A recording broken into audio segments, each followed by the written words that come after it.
Hello, నేను miss yes రావు. వివాదాలకు దూరంగా ఎంత ఎదిగితే అంత ఒదిగి ఉండాలి అని ఒక ఫ్యామిలీని చూసిన తర్వాత నేర్చుకోవచ్చు. ఆ ఫ్యామిలీ ఘట్టంలేని ఫ్యామిలీ. ఆ ఫ్యామిలీకి సంబంధించినటువంటి ఆశేష్ రావు గారు మనతో ఉన్నారు. ఇంటరాక్ట్ అయ్యేటువంటి ప్రయత్నం చేద్దాం. నమస్తే సార్. నమస్తే రావు గారు. నమస్తే. మిమ్మల్ని చూస్తుంటే నిజంగా ఒక రకంగా గర్వపడాలి, ఇంకో రకంగా జెలసీ కూడా వస్తుంది సార్. ఎందుకనంటే జనరల్గా ప్రతి కుటుంబంలో వివాదాలు ఇలా ఉంటాయి. మీరు ఎప్పుడు నాకు తెలిసినంత వరకు వివాదాలకి దూరంగా ఉన్నట్టున్నారు. ఎట్లా సాధ్యం అవుతుంది? అంటే కుటుంబ పరంగా ఒక చిన్నప్పటి నుంచి పెరిగిన వాతావరణం, లేకపోతే అందరూ మెడ్రాస్లో నుంచి కలిసిమెలిసి ఉండటం, మా అన్నదమ్ముల మధ్యలో కానీ మా కుటుంబ సభ్యుల మధ్యలో కానీ ఎప్పుడైనా అందరూ సామరస్యంగా ఉండటం, ఒకళ్ళొకళ్ళుగా ఎక్స్చేంజ్ చేసుకోవడం, అలా అలవాటైంది నాకు చిన్నప్పుడు. ఇప్పుడు ఉమ్మడి ఫ్యామిలీస్ అనేది అసలు సాధ్యం కానిటువంటి రోజులు ఇవి. కానీ ఇప్పటికి కూడా మీరు మొత్తం కలిసే ఉన్నారు కదా? వ్యాపారం అంతా కలిసే ఉంది. ఎవరి వాళ్ళ వ్యాపారాలు చేసుకున్నా పద్మాలయ వరకు అందరం కలిసే ఉంది. సో ఆ కిటికీ ఏంటి అసలు? చిన్నప్పటి నుంచి వచ్చిన అలవాట, లేదంటే ఏమన్నా కొంచెం కాంప్రమైజ్ ధోరణి ఉండాలంటారా? అమ్మ నాన్న నేర్పింది, అన్నయ్య నాకు ఇచ్చిన స్వాతంత్రం. కానీ సో రామలక్ష్మణ్ అంటుంటారు మిమ్మల్ని ఇద్దరిని, అంతేనా? పాపం ఆయన సరే కాలం కాబట్టి ఎవరికైనా అది తప్పదు అనుకోండి. సో ఆయన చనిపోయినప్పుడు ఎలా మీరు అంటే ఇదంతా ఎలా చేద్దాం ఏంటి అనే ఆలోచన వచ్చిందా? ఆయన ఇచ్చిన నెంబరు మొట్టమొదటి నుంచి నాకు లిబర్టీ ఇచ్చారు అని ఇప్పుడు నేను చెప్పినా ఏది కాదని ఎవరు కాదు. బట్ ఫైనల్ డెసిషన్ అయింది ఏ ఇష్యూలో అయినా. అది సినిమాలు కానీ, లేకపోతే వ్యాపారం కానీ, లేకపోతే ఇన్వెస్ట్మెంట్ కానీ, లేకపోతే పిల్లల చదువు కానీ, పెళ్ళిళ్ళు కానీ, అన్నిట్లోనూ నా సలహాలు ఉంటాయి. బట్ ఫైనల్ డెసిషన్ అయింది. మీరు ముగ్గురులో చిన్న కదా? చిన్న లాస్ట్. సో మీరు ఎప్పుడైనా డెసిషన్ చెప్పినప్పుడు ఆయన కాదన్న సందర్భాలు ఉన్నాయా? ఎప్పుడూ లేవు. ఎప్పుడన్నా ఒకటి రెండు సందర్భాలు ఉంటాయి కానీ ఎప్పుడు విభేదించింది లేదు. అసలు మాట్లాడుకుంది కానీ కొంచెం కోపంగా మీ ఇద్దరు? కోపాలు లేవు. ఎప్పుడన్నా సజెస్ట్ చేస్తుండో 90% అన్నీ ఓకే ఉంటుంది. ఫైనల్గా ఎప్పుడన్నా ఆయన ఎట్లా కదరా ఎట్లా చేయండి అది చేసి కూల్గా ఉంటారు మీరు, ఆయన కూల్గా ఉంటారు. ఏంటి అసలు? కూల్గా అంటే అది మనస్తత్వం అని, అంతేగాని భావం గట్టిగానే ఉంటుంది. వాయిస్ గట్టిగా లేకపోయినా ఏదైనా ఒక సిద్ధాంతాన్ని నమ్మితే దానికి కట్టుబడే ఉంటాయి. మీరు సినిమా ఫీల్డ్, ఇంకొక వైపు పొలిటికల్, రెండు ప్యారలల్గా ఉన్నాయి కదా, ఫ్యామిలీ రన్ చేస్తుంది కదా? బేసిక్గా సినిమాలో ఒక స్థాయికి వచ్చి ఒక 100 సినిమాలు తీసినాక రాజకీయం. అది మొన్న ఫస్ట్ కాకతాళీయంగా అయింది రాజకీయం. మాకు ఇంటెన్షనల్ కాదు ఇది. ఇందిరాగాంధీ చనిపోయినప్పుడు రాజీవ్ గాంధీని పలకరించడానికి అన్నయ్య అంటే ఢిల్లీ వెళ్ళాం. అప్పట్లో ఆయన్ని కలిసినప్పుడు స్పాంటేనియస్గా అన్నారు, why don't you join with me అని. రాజీవ్ గాంధీ అక్కడక్కడ జాయిన్ అయ్యే పార్టీ. సో ఫస్ట్ నుంచి కాంగ్రెస్ పార్టీతో ఉన్నట్టున్నారు కదా ఎక్కువ కాలం? ఎక్కువగా మా మదర్ ఫాదర్ కూడా కాంగ్రెస్ ఫస్ట్ నుంచి కాంగ్రెస్ ఫ్యామిలీ. పొలిటికల్ నేపథ్యం అప్పటి నుంచే ఉంది. మీ ఫాదర్ మదర్ అప్పటి నుంచే? మదరు అంటే కంటెస్ట్ ఏం చేయలేదు కానీ but Congress family, Congress mind, Congress. మే అన్నయ్య రాజకీయాల్లోకి వచ్చింది 84లో ఇందిరాగాంధీ మరణానంతరం. ఢిల్లీ వెళ్ళినప్పుడు స్పాంటేనియస్గా అక్కడక్కడికి జాయిన్ అయ్యారు. సో అప్పటికి ఆల్రెడీ ఎన్టీ రామారావు గారు పార్టీ పెట్టున్నారు కదా ఇక్కడ, 82లో పెట్టున్నారు. అప్పుడు ఆహ్వానం రాలేదా ఎన్టీ రామారావు గారి దగ్గర నుంచి కృష్ణ గారికి కానీ మీకు కానీ? ఆహ్వానం అంటే పార్టీ పెట్టబోయే ముందు ఇద్దరు ఊటీలో షూటింగ్లో ఉన్నారు, సినిమా షూటింగ్, ఇద్దరు కలిసి ఒక పిక్చర్. ఆ రోజునే ఆయన అన్నయ్యతోటి నేను రాజకీయాలకు వెళ్తున్నాను కదా, పార్టీ పెడుతున్నాను, నేను ఎవరిని అడగను, మిమ్మల్ని నాగేశ్వరరావుని అడుగుతాను, జాయిన్ అవ్వమని అడిగారు. ఆయన ఇప్పుడే నేను నిలదొక్కుంటున్నాను రాజకీయాలు, ఇప్పుడు ఎందుకన్నగారు, మా సపోర్ట్ ఎప్పుడు మీకు ఉంటుంది అని చెప్పడం. ఊటీ నుంచి ఆయన డైరెక్ట్గా హైదరాబాద్ వచ్చేసి ఇక్కడ పార్టీ అనౌన్స్ చేయడం జరిగింది. సో చెప్పారు, ఆహ్వానించారు కూడా. కానీ ఆ తర్వాత ప్రయాణంలో ఆల్మోస్ట్ ఎన్టీ రామారావు గారికి వ్యతిరేకంగా ఘట్టంలేని ఫ్యామిలీ పనిచేసినట్టు ఉంది సినిమాల రూపంలో కానీ. తర్వాత అంటే ఇప్పుడు వాళ్ళకి సపోర్ట్గానే సినిమా తీసాం. అప్పుడు రామారావు సపోర్టుగా. ఏ ఇయర్లో సార్ అది? ఈనాడు ఓకే. 82లో ఆయన అడిగినప్పుడు పొలిటికల్ సినిమా తీద్దాం అనుకున్నప్పుడు ఈనాడు యాంటీ కాంగ్రెస్ సినిమా అది. మీరు చూసారు లేదు? అవును చూశాను. కృష్ణ గారు రైతు క్యారెక్టర్, ఉద్యమ నాయకుడుగా. అదే మార్కెట్లోకి కూరగాయలు వేసుకొని పోయి డైలాగులు అదే కదా? అది ప్రజారాజ్యం. Okay okay. గిట్టుబాటు ధరలకి అనేది ఇప్పుడు ఇది పొలిటికల్ సినిమా. నాదెళ్ల భాస్కర్ గారి ఎపిసోడు అది జరగకముందు అలాంటి ఎపిసోడ్ జరిగితే జనం ఎలా నిలదీయాలి, ఎలా దింపాలి అనే సీన్లన్నీ ఉంటాయి దాంట్లో. ఓకే. నేడే ఈనాడేమి మేడే అని మీరు ఒకసారి చూడండి ఆ సినిమా. చూశాను, బట్ అది నాకు చూసాను, సినిమా అయితే చూశాను. ఈనాడు ఇక యాంటీ అంటే సినిమా అంటే యాంటీ ఎస్టాబ్లిష్మెంట్. ఎప్పుడైనా సినిమా జనంలోకి రీచ్ అవ్వాలంటే అధికారంలో ఎవరుంటే వాళ్ళు చేసే తప్పుల్ని జనానికి ఎండగట్టడమే పొలిటికల్ సినిమా. ఇది అధికారంలో ఉన్న వాళ్ళ మీద తప్పులు. ఏ అధికార పార్టీ అయినా మంచి ఉంటుంది, చెడు ఉంటుంది. ఈ చెడు లేకుండా 100% మంచి ఉండేది ఏ పార్టీ రాజకీయాలు ఉండవు. దేనికి ఉండే లోటుపాట్లు అనుకుంటే, దేనికి ఉండే మంచి అనుకుంటే. సినిమా అనేది ఎప్పుడైనా యాంటీ ఎస్టాబ్లిష్మెంట్. దాంట్లో ఉన్న తప్పుల్ని నిలదీయటం. ఇది కాంగ్రెస్ పార్టీలో ప్రధానికి ఢిల్లీ వెళ్ళటం అప్పటికే ఉంది, ఇప్పటికే ఉంది, అది ఏం మారదు. రీజన్లో ఇక్కడ ఉండే ముఖ్యమంత్రులు ఎవరైనా ఢిల్లీ వెళ్ళాల్సిందే కదా. కాంగ్రెస్ పార్టీ బీజేపీ అయినా అంతే కదా. ముఖ్యమంత్రులు ఢిల్లీ వెళ్ళాల్సిందే, వాళ్ళ ఆదేశాలు తీసుకోవాల్సిందే, చేయాల్సిందే. సో ఇప్పుడు మీరు ఆ తర్వాత కాంగ్రెస్లో చేరిన తర్వాత ఆల్మోస్ట్ ఎన్టీఆర్ గారితో పొలిటికల్గా రైవాలిటీ లాగా ఒక మూమెంట్లో వచ్చింది కదా? వచ్చింది. మరి కాంగ్రెస్ పార్టీ తరఫున పనిచేసేటప్పుడు కాంగ్రెస్ పార్టీ క్యాన్వాస్కి వెళ్ళారు, కాంగ్రెస్ పార్టీకి సపోర్ట్ చేశారు. సపోర్ట్ చేసేటప్పుడు అది ఇప్పుడున్న అధికార పార్టీ తెలుగుదేశంలో లోటుపాట్లు ఏమంటే ఎక్స్పోజ్ చేయాలి. అట్లాంటి సినిమాలు తీసాం. అదే సీక్వెన్స్గా తీసినట్టున్నారు కదా చాలా సినిమాలు. 4-5 తీసాం. అప్పుడు ఎన్టీ రామారావు గారు ఫోన్ చేయలేదా? ఎన్టీ రామారావు ఫోన్ అంటే ఫోనే లేదు. మామూలుగా ఎప్పుడన్నా విభేదాలు ఉన్నా కలుస్తూనే ఉంటాం. అదేమి ఏదో ఇష్యూ బేస్డ్ విభేదం తప్ప, ఏదో సినిమాల్లో ఉండగా కూడా మేము వాళ్ళు సీతారామరాజు తీసినప్పుడు కొంచెం విభేదాలు వచ్చినాయి. లేకపోతే ఆంధ్ర ఎస్ఎస్ వచ్చినప్పుడు కృష్ణ గారు సపోర్ట్ చేశారు ఆంధ్ర ఎస్ఎస్కి. అప్పుడు కొంచెం ఆయన మనస్తాపం చెందారు. ఇప్పుడు 72లో. ఓకే. విభేదాలు కాదు, అభిప్రాయ భేదాలు అంతేనా? అంతే. సీతారామరాజు అప్పుడు అంతే. అల్లు సీతారామరాజు తీసేటప్పుడు, ఏదో కన్నా కురుక్షేత్రం తీసేటప్పుడు అట్లా మళ్ళీ కలుస్తూనే ఉంటాం, తీస్తూనే ఉంటాం, సినిమాలు చేస్తూనే ఉంటాం. అంటే మాకు సినిమా ఇండస్ట్రీలో ఈ 14వ సంవత్సరం స్థాపించడానికి స్ఫూర్తి రామారావు. ఆయన ఎన్ఏటి సంస్థ ద్వారా ఎట్లా పైకి ఎదిగారు. మీరు ఆయన ఎన్ఏటీలో బిగినింగ్ పిక్చర్ చూస్తే 1-2 ఎక్స్పెరిమెంటల్ సినిమాలు చేశారు. పిచ్చి పుల్లయ్య, తోడు దొంగలని. అది కాదని కమర్షియల్గా సీతారామ కళ్యాణం, పౌండ్రంగ మాత్యం,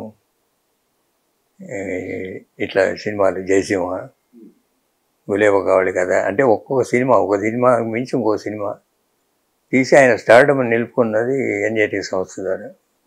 ఎజియా ప్రొడక్షన్స్ ఉన్నా కూడా దానికి వీడు ధీటుగా తీశారు సినిమాలు. ఇది ఆ సినిమాలు వసం తీసి స్టార్డమ్ పెంచుకొని వెళ్ళారు. మల్టీ స్టార్ సినిమా మీరే కదా ఫస్ట్ ఇంట్రొడ్యూస్ చేసింది? సార్ గుండమ్మ కదా అని ఎప్పుడు విజయ ప్రొడక్షన్స్ తీశారు కదా.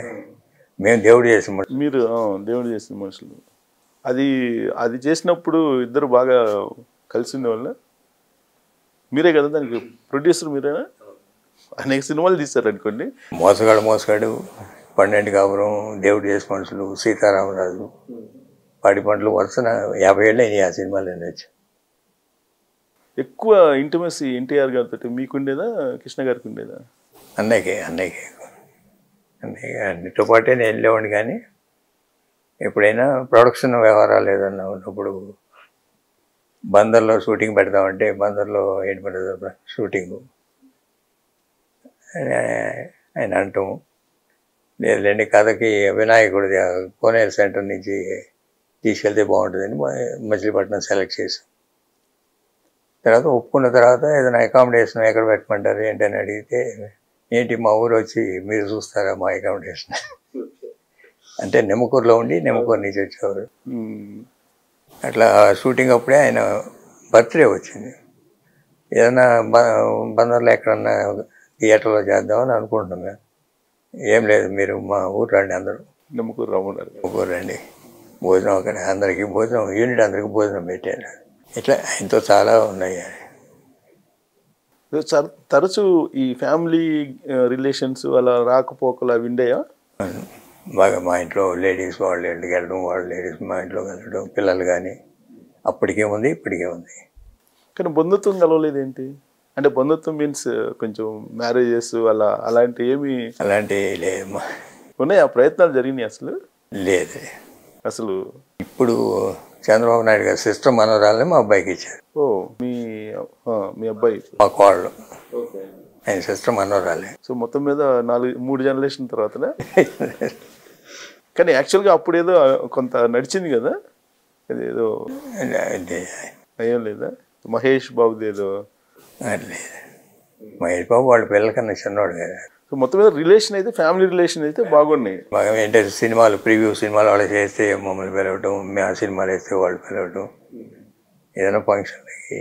పొలిటికల్గానే కొంత భేదాభిప్రాయాలు అంతే. సినిమా ఇండస్ట్రీ పరంగా ఏదో సినిమా సబ్జెక్టుల మీద చిన్న చిన్న భేదాభిప్రాయాలు తప్ప మిగతా ఏం లేవు. ఎన్టీ రామారావు గారు బాగా ఎంకరేజ్ చేసేవాళ్ళు కృష్ణ గారిని అనేవాళ్ళు. అది చేసేవాడు. మరి ఫస్ట్ సినిమా మోసగాడు చూసి చాలా బాగుంది బ్రదర్ సినిమా, కానీ దీనికి లేడీస్ రారేమని అని చెప్పారు రిలీజ్ ముందు. అట్లనే ఆయన చెప్పినట్టు లేడీస్ రాలే, పిక్చర్ హిట్ అవుద్దని చెప్పారు. హిట్ అవుద్ది, లేడీస్ రారు ఈ సినిమాకి అంటే అది ఆయన చెప్పిన సూచన తీసుకొని నెక్స్ట్ 12 కాపురం తీసాం. సెంటిమెంట్, లేడీస్ విపరీతంగా వచ్చారు. ఇచ్చేవాళ్ళ గైడెన్స్ ఇచ్చేవాళ్ళ కృష్ణ గారికి సినిమాల పరంగా? పలానా సినిమాలు అది ఏంటని అట్టా చూసినప్పుడు ఇంటరాక్ట్ ఎక్కడవుతారు, షూటింగ్లో కలిసేటప్పుడు ఏం చేస్తున్నారు ఏంటి అంటే, అన్నయ్య సినిమాలు రాకముందే ఆయన కలిసి మా ఫాదర్ ఆయన దగ్గర తీసుకెళ్ళి, ఆయన ఆశీస్సుల తర్వాతనే సినిమాల్లోకి వచ్చింది. అల్లూరి సీతారామరాజు విషయంలో ఏమైంది వాళ్ళిద్దరి మధ్యలో? అనేక సందర్భాల్లో చాలా మంది చెప్పారు, కానీ మీరు చెప్తే కరెక్ట్గా ఉంటుందండి. ఆయన జయసింహ సినిమా తీసినప్పుడు పాత్ర పుస్తకాలు ఉండేవి ఆ రోజుల్లో. ఆయన నెక్స్ట్ మా రాబో చిత్రం అల్లూరి సీతారామరాజు అని వేశారు, ఎప్పుడు 1950s. ఇప్పుడు ఆయన తీయలే. ఇప్పుడు మేము అనుకున్నప్పుడు దేవుడు చేసిన మనుషులు మేము కృష్ణ గారికి కెరీర్ పైకి తీసుకెళ్లాలని ఒకదానికి విరుద్ధంగా ఉండేట్టు సబ్జెక్ట్స్ మీరు చూస్తే మోసగాడు ఒక యాక్షన్ టైప్, 12 కాపురం ఒక లేడీస్ సెంటిమెంట్, దేవుడు చేసిన మనుషులు ఒక మల్టీ స్టారర్. అట్లానే నెక్స్ట్ 100వ సినిమాగా ఏదైనా కొత్తదనంగా తీద్దామనే ఆలోచనలో సీతారామరాజు. అంటే రిస్క్ సీతారామరాజు, అల్లూరి సీతారామరాజు మామూలుగా హిస్టారికల్ చేయాలంటే బయోగ్రాఫికల్, దాంట్లో జనాన్ని ఆకర్షించే ఎలిమెంట్స్ ఏముంటాయి? ఉండవు కదా, రొమాన్స్ ఉండదు, లేకపోతే సబ్జెక్ట్ కదా ఉండదని, ఎవరికాళ్ళు డాక్యుమెంటరీ అయిపోద్దని ఫీలింగ్. మేము రాసుకున్న స్క్రిప్ట్లో మొత్తం అన్నీ సరి చేసుకొని చేసాం. కమర్షియల్ ఎలిమెంట్స్ అన్నీ ఉండేవి. రామారావు ఆయన రాసుకున్న దాంట్లో అది లేదు, మామూలు డాక్యుమెంటరీ టైప్లో. అంటే ఆయన రాసుకుంటే రైటర్ ఎవడో రాసేసి అని. ఆయన ఉద్దేశం ఏంటంటే ఇప్పుడిప్పుడే పైకి వస్తున్నారు పిల్లలు, పాడైపోతారు, కంపెనీ అభివృద్ధిలోకి వచ్చింది, రిస్క్ అవుద్దని. సో మంచి ఉద్దేశంతోనే ఆయన. మనకేంటంటే మన నమ్మకం, మనం ఏదో చిరస్థాయిగా కృష్ణ గారి కెరియర్లో ఒక సినిమా నేర్చుకోవాలి, 100వ సినిమాగా అనేది మా తాపత్రయం. మాది ఆ ఉద్దేశంతో తీసాం సినిమా. తీసిన తర్వాత ఆయన ఫీలింగ్ ఏంటి? తీసిన తర్వాత ఆయన చూడాల సినిమా, 2-3 ఏళ్ళు మాట్లాడలేదు. అవునా? సినిమా బాగుంది, ఆడింది పెద్ద ఎత్తున, ఏదో కొత్తదనం తీసుకురావాలని ఏదో సినిమా స్కోప్ తీసుకొచ్చాము. ఇక్కడ చింతపల్లి వెళ్ళి ఓజన్ లొకేషన్లో షూటింగ్ చేసాము. చాలామంది ఆర్టిస్టులు అంతా అక్కడికి తీసుకెళ్ళాం. చాలా కష్టాలు పడ్డాం సినిమాకి. కష్టమైనా ఫలితం ఉంది కాబట్టి ఏం పెద్ద ఇప్పటికీ నిలిచిపోయే సినిమా అయింది కదా. అది 50 ఏళ్ళైనా కూడా అది ఒక ల్యాండ్ మార్క్ సినిమా ఈ తెలుగు ఫిల్మ్ ఇండస్ట్రీకి. కృష్ణ గారు అనేక సినిమాలు తీశారు కదా, మీ చాంబర్కి రాగానే ఫస్ట్ కనిపించింది ఏంటంటే అల్లూరి సీతారామరాజు గెటప్లో కృష్ణ గారు ఉండేది. అది ల్యాండ్ మార్క్ అనేనా పెట్టుకుంది మీరు? ఆయన ల్యాండ్ మార్క్ సినిమా. అదే అందుకే పెట్టుకున్నారు చాంబర్లో. అదే ఎవరు చాలా సినిమాలు ఉన్నాయి కదా. చాలా సినిమాలు ఉన్నాయి. ఎన్నో ఉన్న సీతారామరాజు ఇవాళ జీవిత చరిత్ర చెప్పుకుంటున్నారంటే ఈ సినిమా బట్టి, లేకపోతే సీతారామరాజు విగ్రహం భీమవరంలో పెట్టారంటే ఈ రూపురేఖల్లోనే పెట్టారు. ఒరిజినల్ సీతారామరాజు లాగా పెట్టలేదు వాళ్ళు, ఈ రూపురేఖలు ఉండేట్టు పెట్టారు. ఇది నరేంద్ర మోడీ ఓపెన్ చేసింది. సో అందుకే మీరు ఆ సినిమా చిరస్థాయిగా అసలు ఎప్పటికీ మర్చిపోలేనటువంటి. సార్ మా ఫౌండేషన్ మోసగాడి కంపెనీ ఫౌండేషన్. చిన్న సినిమా అయినా ఇప్పటికే ఈ కంపెనీ ఇలా నిలబడిందంటే ఫౌండేషన్ అదే. సో ఇప్పుడు జనరల్గా ఫ్యామిలీ మెంబర్స్ సినిమాల్లోకి వస్తుంటారు కదా, మీరు ముగ్గురు అన్నదమ్ములు, మీకు ఎప్పుడు సినిమాల్లోకి రావాలి, తెర మీద అనిపించలేదా? అంటే సినిమాల్లోకి రావాలంటే మీరు నిర్మాతగా ఉన్నారు, ఒక భాగస్వామ్యం ఉంది, నేపథ్యం ఉంది, కానీ తెర మీదకి రావాలనే ఆలోచన ఎప్పుడు లేదు, రాలేదు ఫస్ట్ నుంచి. అంటే ప్రొడ్యూసర్ బాధ్యత ఎక్కువ. ఇవాళ ప్రొడ్యూసర్లు అంటే క్యాషియర్లు అయిపోయారు, కానీ ఇప్పుడు చేసే 20 మంది పని ఒకళ్ళు చేసేవాళ్ళం. స్క్రిప్ట్ సెలెక్షన్ కానీ, ఆర్టిస్ట్ సెలెక్షన్ కానీ, ఈ సెట్ వైజ్ బ్రేక్ డౌన్ అని కానీ, లొకేషన్ సెలెక్షన్ కానీ, ఏదైనా రిలీజ్ ప్రమోషను, ఏదో డిజైన్ చేయాలనుకుంటే అవసరమైతే ఈశ్వర్ ఇంటికి వెళ్ళి 2-3 రోజులు కూర్చునేవాళ్ళు కూడా నైట్స్. సాటిస్ఫాక్షన్ వచ్చేవారు. ఇప్పుడంటే మీకు ఫోటోషాప్ ఏదో వచ్చింది, ఈ ఫోటో తీసి పెడతారు, గ్రీన్ మ్యాట్లో పెట్టేసి ఇచ్చేస్తారు. అప్పుడు అవి లేవు కదా, హ్యాండ్తో స్కెచ్ చేసేటప్పుడు మనం కూర్చుంటే కొంచెం బెటర్గా చేస్తాడు మనసు పెట్టి. సో మీరు జనరల్గా ఇప్పుడు ఇంటర్ ఫ్యామిలీ ఉందనుకోండి, పిల్లలు ఆల్మోస్ట్ తెర మీద కనిపిస్తుంటారా? ఆల్మోస్ట్ అందరూ ఏదో ఒక రూపంలో. థర్డ్ జనరేషన్ కూడా వస్తున్నట్టుంది, మోక్షజ్ఞ కూడా ఏదో వస్తున్నాడు అంటున్నారు. కృష్ణ గారి తర్వాత తెర మీద కనిపించింది ఇది మహేష్ బాబు ఉన్నారనుకోండి, మహేష్ బాబు పిల్లలు ఉన్నారనుకోండి, నెక్స్ట్ జనరేషన్ ఎవరు కనిపించట్లేదు? రమేష్ బాబు కనిపించాడుగా, 15-20 సినిమాలు రమేష్ చేశాడు. తర్వాత మహేష్, మందులో కూడా 2-3 సినిమాలు ఏదో యాక్ట్ చేసింది. వీళ్ళు కూడా పిల్లలు చిన్నప్పుడు చేశారు, పద్మ కానీ. తర్వాత అంటే మ్యారీడ్ లైఫ్ అయిపోయింది, వాళ్ళ చిల్డ్రన్ మళ్ళీ యాక్ట్ చేస్తున్నారు. పెద్దమ్మాయి పద్మ కొడుకు అశోక్, ఇప్పుడు ఓకే జయదేవ్ అబ్బాయి. మంజుల విషయంలో ఎందుకని కొంచెం 2-3 సినిమాలు తీసిన తర్వాత రీబ్యాక్ అయ్యారు? తర్వాత సినిమాలు తీసుకుంటుంది, ఇంట్రెస్ట్ పోయింది. తనకే ఇంట్రెస్ట్ లేదా అంతేనా? జనరల్గా సినిమా ఫీల్డ్లో నుంచి, ఫ్యామిలీ నుంచి వచ్చిన ఆడపిల్లల్ని పెద్దగా యాక్సెప్ట్ చేయరు అనేది ఒకటి ఉంది కదా. ముందుండేది, ఇప్పుడు ఎక్కడ ఉంది అది? బిగినింగ్లో ఉండేది తప్ప ఇప్పుడు లేదు. ఇప్పుడు ఎవరి కెరీర్ వాళ్ళు ప్లాన్ చేసుకుంటున్నారు, అబ్బాయిలు కానీ అమ్మాయిలు కానీ. వాళ్ళకి ఫ్రీడమ్ ఇచ్చేసాం ఇప్పుడు. మీ దగ్గర ఎప్పుడు ఫ్రీడమ్ ఉంటుంది అనుకుంటా కదా, అమ్మాయిల ఫ్రీడమ్ కూడా ఎక్కువ ఉంటుంది కదా మీ ఫ్యామిలీలో. అవును, మిగతా ఫ్యామిలీలో కొద్దిగా అమ్మాయిలు అంటే కొంచెం ఏదో కొన్ని రిస్ట్రిక్షన్స్ పెడతారు, మీకు అలాంటి రిస్ట్రిక్షన్స్ ఏమి?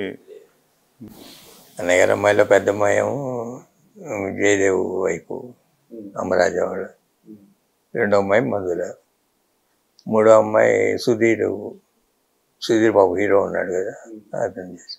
వాళ్ళు ఇండస్ట్రీస్, వాళ్ళు ఏదో ఫెర్టిలైజర్స్ మ్యానుఫ్యాక్చరింగ్ అండ్ డిస్పోజల్ విజయవాడలో ఉంటారు. మీకు ఒక బాబే కదా? నాకు ఒక బాబే. మీ బాబుని కూడా ఇటువైపు వాడేంత బిజినెస్, ఇంజనీరింగ్, లండన్లో ఎడ్యుకేషన్. ఇక్కడికి వచ్చి ఏం చేస్తారు, సినిమాలు తీస్తామంటే నాకు సినిమాలు వద్దు, కన్స్ట్రక్షన్కి వెళ్తానని వెళ్ళాడు. సో ఎప్పుడు అసలు సినిమాల జోలికి రావాలని అనుకోలేదు? ముందు అడిగాను సినిమాలు అంటే, వాళ్ళు ఈ సినిమాలు చేసే వాళ్ళందరికీ చాలామంది ఫ్రెండ్స్. ఇప్పుడు రాము, గోపి అని ప్రొడ్యూసర్లు, శంకర్ అనిలు, ఈ మైత్రి నవీన్ కానీ, వీళ్ళంతా, కళ్యాణ్ రాము, జూనియర్ ఎన్టీఆర్, వీళ్ళంతా ఫ్రెండ్స్ వాడికి. వాళ్ళు పడే కష్టాలు వీళ్ళు చూసి నాకు సినిమాలు వద్దు, నేను కన్స్ట్రక్షన్కి వెళ్తాను. అంటే కన్స్ట్రక్షన్కి వెళ్ళేటైతే ఎక్కడ పనిచేసి నేర్చుకోరాని 2 years ఫినిక్స్ కంపెనీలో, చుక్కపల్లి సురేష్ గారి కంపెనీలో పెట్టి మార్కెటింగ్ అన్నీ చేసుకున్నాక కన్స్ట్రక్షన్కి వెళ్ళారు. ఓ ఇప్పుడు విజయవాడలో తాడేపల్లి విలాస్ కట్టారు. కాదు, మీకు సినిమా ఫ్యామిలీ ఏంటి జనరల్గా అందరూ ఏమనుకుంటారంటే తెర మీద కనిపించాలి హీరో, దాని ఫాలోయింగ్ వ్యవహారం అంతా డిఫరెంట్గా ఉంటుంది కదా. అసలు మీ అబ్బాయి అసలు ఇటువైపే రాకూడదు అనుకున్నారంటే అది ఎంత కష్టంగా ఉంది ఈ సినిమా అనేది అర్థమవుతుంది. మరి హనుమంతరావు గారు మీ ఇంకొక అన్న కదా, తను పిల్లలు వాళ్ళు ఇద్దరు అబ్బాయిలు సినిమాలోనే ఉన్నారు. హిందీ ఎక్కువ చేస్తుంటారు బాంబేలో, ఓటీటీ సినిమాలు తీస్తుంటారు. ఇప్పటికీ పెద్దవాడము కొంచెం రిటైర్ అయ్యాడు. అమ్మాయి పెళ్లి చేసి అమెరికా పంపించాడు, అబ్బాయిని కూడా అమెరికా పంపించాడు. రెండోవాడు మాత్రం సినిమాలు, ఓటీటీ, హిందీ ఎక్కువ చేస్తుంటాడు, బాంబే ఎక్కువ ఉంటాడు. సో టెక్నికల్ సైడ్ ఉంటాడా, ప్రొడ్యూసింగ్. సో మొత్తం మీద మీ ఫ్యామిలీకి బ్రీఫ్గా అది. సో ఇప్పుడు పద్మాలయ స్టూడియో అనేది ఒక బ్రాండ్ కదా. ఈ పద్మాలయ స్టూడియో విషయానికి సంబంధించి నేను పేపర్లో పనిచేసేటప్పుడు ఆల్మోస్ట్ అంటే 98 ఆ ప్రాంతాన కొంచెం క్రైసిస్లో ఉంది, చాలా ఇబ్బందుల్లో ఉన్నారు అనేది వినిపించింది అప్పుడు. ఏంటి సార్ అది? ఏమీ లేదు, చాలా స్టేబుల్గా ఉంది. చాలామంది కన్నా వెళ్ళ ఇప్పుడు కాదు, అప్పట్లోనే ఎప్పుడు కూడా లేవు, ఎగుడుదుగులు లేవు అసలు పద్మాలయం. నేను సినిమాలు తీయడం మానేసా. అంటే సినిమా తీయడం ఎందుకు మానేసా అంటే సినిమా తీసే ట్రెండ్ మారింది. ప్రొడ్యూసర్ల చేతిలోకి సినిమా నిర్మాణం లేకుండా డైరెక్టరో లేకపోతే ఓ హీరోనో వాళ్ళ చేతుల్లోకి వెళ్ళింది. అది కొంతమంది కరెక్ట్ అని ఫీల్ అవుతారు. నేను పర్సనల్గా I'm against to that. Producer అనేవాడు ఈ షుడ్ నో ఎవ్రీథింగ్. ఏదో జస్ట్ క్యాషియర్ లాగాను చెక్కుల సంతకాలకి, ప్రోనోట్ సంతకాలకి వాటికి మాత్రమే పరిమితం అవ్వటం అనేది కరెక్ట్ కాదు. సో మీరే దూరం జరిగారు. ఆ టైంలోనైనా ఇలాంటి టాక్ వచ్చింది, పద్మాలయ స్టూడియో సంక్షోభంలో ఉందని? ఆ టైంలోనైనా అదే మొత్తం మీద నేను సినిమా తీయటం ఎప్పుడైతే మానేశానో ఆ టైంలో ఇది వచ్చింది. మీరు పొలిటికల్ ఎంట్రీ ఎప్పుడు? ఫస్ట్ కృష్ణ గారు కదా పొలిటికల్ ఎంట్రీ, ఆ తర్వాత మీరు దాన్ని కంటిన్యూ చేశారా? నేను ఆ తర్వాత కంటిన్యూ చేయలే. రాజీవ్ గాంధీ చనిపోగానే రాజకీయాలకు వద్దు, మనం దూరం అవుదామని ఆ రోజు నుంచి మానేశారు 91లోనే. ఎందుకు కారణం ఏంటి అంటే ఆయన చనిపోయారు అనుకోండి, అది చనిపోవటం అనేది సరే గురించే వచ్చాను. ఆయన లేనప్పుడు ఇంకా రాజకీయాలు మనకి ఎందుకు వద్దని అందరూ అన్నదమ్ములు మాట్లాడుకొని ఒక నిర్ణయం తీసుకున్నారు. అది ఆయన నిర్ణయమే, ఏదైనా ఫైనల్గా ఆయన నిర్ణయమే. మరి ఇప్పుడు కంటిన్యూ అవుతున్నారుగా. నేను రాజశేఖర రెడ్డి గారు 2002లో స్టూడియోకి వచ్చి నన్ను 3 రోజులు బ్రెయిన్ వాష్ చేసి అన్నయ్య ఎటు రాజకీయాలకు రానంటున్నారు, నువ్వన్నా యాక్టివేట్ అవ్వని మళ్ళీ నన్ను లాక్కెళ్ళారు. రాజశేఖర రెడ్డి అప్పుడే పాదయాత్ర అప్పుడేగా అండి, పాదయాత్ర ఆ టైంలో పాదయాత్ర కూడా నేను ఆర్గనైజ్ చేశాను. వ్యాన్ ఇచ్చి అప్పుడు ఇక్కడ చేవెళ్ళలో మొదలయ్యి మొత్తం మీరేనా ఆర్గనైజ్ చేసింది కంప్లీట్ పాదయాత్ర?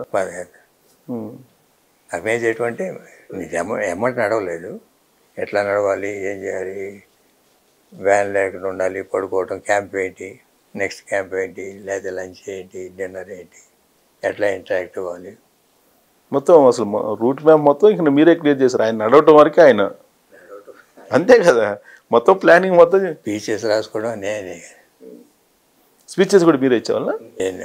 ఆయనే చేసుకున్నాం. సో ఆ టైంలో ఆయన బాగా క్రైసిస్లో ఉన్నారు అనేది, ఫైనాన్షియల్గా ఏదైనా ఫైనాన్షియల్ రిలేటెడే కదా, ఆ ఫైనాన్షియల్గా కూడా సపోర్ట్ చేశారా?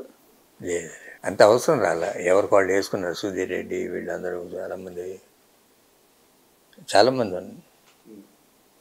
పెద్ద ఖర్చు ఏం అవ్వలేదు అప్పుడు పాదయాత్రకి. ఇప్పుడులాగా అంత ఏర్పాట్లు ఏం లేవు. మామూలుగా మధ్యాహ్నం భోజనానికి ఒక క్యాంపు, నైటు స్టేయింగ్కి ఒక క్యాంపు. జనం వాళ్ళందరూ వాళ్ళే వచ్చేవాళ్ళు. వీళ్ళు అంటే లిమిటెడ్ గ్యాదరింగ్సే, అది ఎప్పుడు కూడా పెద్ద గ్యాదరింగ్ లేదు. అవును, ఆయన పాదయాత్ర చేసేవాడు. అప్పుడు నేను కూడా పేపర్లో నేను కూడా కొన్ని రోజుల పాటు ఆయనతో ఫాలో అయ్యాను. అయితే ఆ టైంలో ఆయన ఇల్లు కూడా అమ్ముకునే పరిస్థితి వచ్చింది కదా రాజశేఖర రెడ్డికి. అంత కాదు కానీ బట్ ఫైనాన్షియల్ డెఫిషియన్సీస్లో ఉన్నాడు. అంటే పార్టీకి ఫైనాన్స్ పెట్టే అంత పరిస్థితి కాదు. ఎవరైనా ఫ్రెండ్స్ ఒకటే తప్ప ఆయన వ్యాపారాలు ఆయనకు ఉన్నాయి. ఆయన వెరైటీస్ ఎక్స్పోర్ట్ ఉంది, మెడ్రాస్లో ఆస్తులు ఉన్నాయి. ఇది ఒకటే కాదు. మీకు అప్పటి నుంచి జగన్ కూడా పరిచయమా? జగన్ కూడా అప్పుడే పరిచయమా? అప్పుడు లేదు. తర్వాత జగన్ 2006 ఈయన సీఎం అయినాక 4లో ఈయన సీఎం అయ్యాడు అనుకోండి. 5-6లో పరిచయం. 4లో సీఎం అయిన తర్వాత చిన్నప్పుడు తెలుసు. నేను పులివెందులకు వెళ్ళాను. పులివెందుల ఇప్పుడు రాజారెడ్డి ఉండగా కానీ లేకపోతే అప్పటి నుంచి రిలేషన్ ఉంటుంది మీ ఫ్యామిలీ రెండింటి మధ్య, అంటే రాకపోకు. మెడ్రాస్ వస్తుండేవాళ్ళు. మెడ్రాస్ రాజశేఖర రెడ్డి యూత్ కాంగ్రెస్ ఉన్నప్పటి నుంచి మెడ్రాస్ వస్తుండేవాడు. అప్పటి నుంచి తెలుసు. మా ఆఫీస్కి వస్తుంటారు. అంటే సినిమాలో ఏమన్నా రిలేషనా లేకపోతే మీకెల్లా అసలు యాక్చువల్గా వాళ్ళు కడప, మీరు తెనాలి, గుంటూరు జిల్లా, అసలు ఎక్కడ కలిసింది? అంటే యూత్ కాంగ్రెస్లో మా బ్రదర్ల సూర్యనారాయణ బాబు గారు ఆయన యూత్ కాంగ్రెస్లో ఉండేవాడు, కృష్ణా జిల్లా. ఈయన కడప, చంద్రబాబు గారు చిత్తూరు జిల్లా. ముగ్గురు యూత్ కాంగ్రెస్లో ఉండేవాళ్ళు. వసంత నాగేశ్వరరావు యూత్ కాంగ్రెస్ ప్రెసిడెంట్గా ఉండేవాడు. వీళ్ళు నలుగురు ఎప్పుడూ చెన్నై కలిసి వస్తుండేవాడు. అప్పటి నుంచి పరిచయం ఉంది బాగా. అంటే మీరు అక్కడ మీరే ఆతిథ్యం అందరికి నలుగురికి? అంతేగా, పెద్ద ప్రొడ్యూసర్ ఉంది. అలా పరిచయమా? ఇప్పుడు వీళ్ళ నలుగురిలో వసంత నాగేశ్వరరావు గారు మీకు పరిచయం అంతేనా? వసంత నాగేశ్వరరావు పరిచయం. ఆయన ద్వారా వీళ్ళు.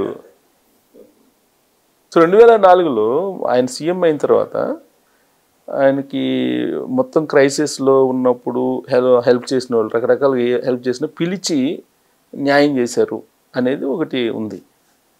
ఇప్పుడు మీకేమన్నా మొత్తం చేసినందుకు రాజకీయంగా ఏమన్నా ఆయన హెల్ప్ చేశారా? ఏముంది, నేను అప్పటికే జనరల్ సెక్రటరీని పార్టీలో, పిసిసిలో.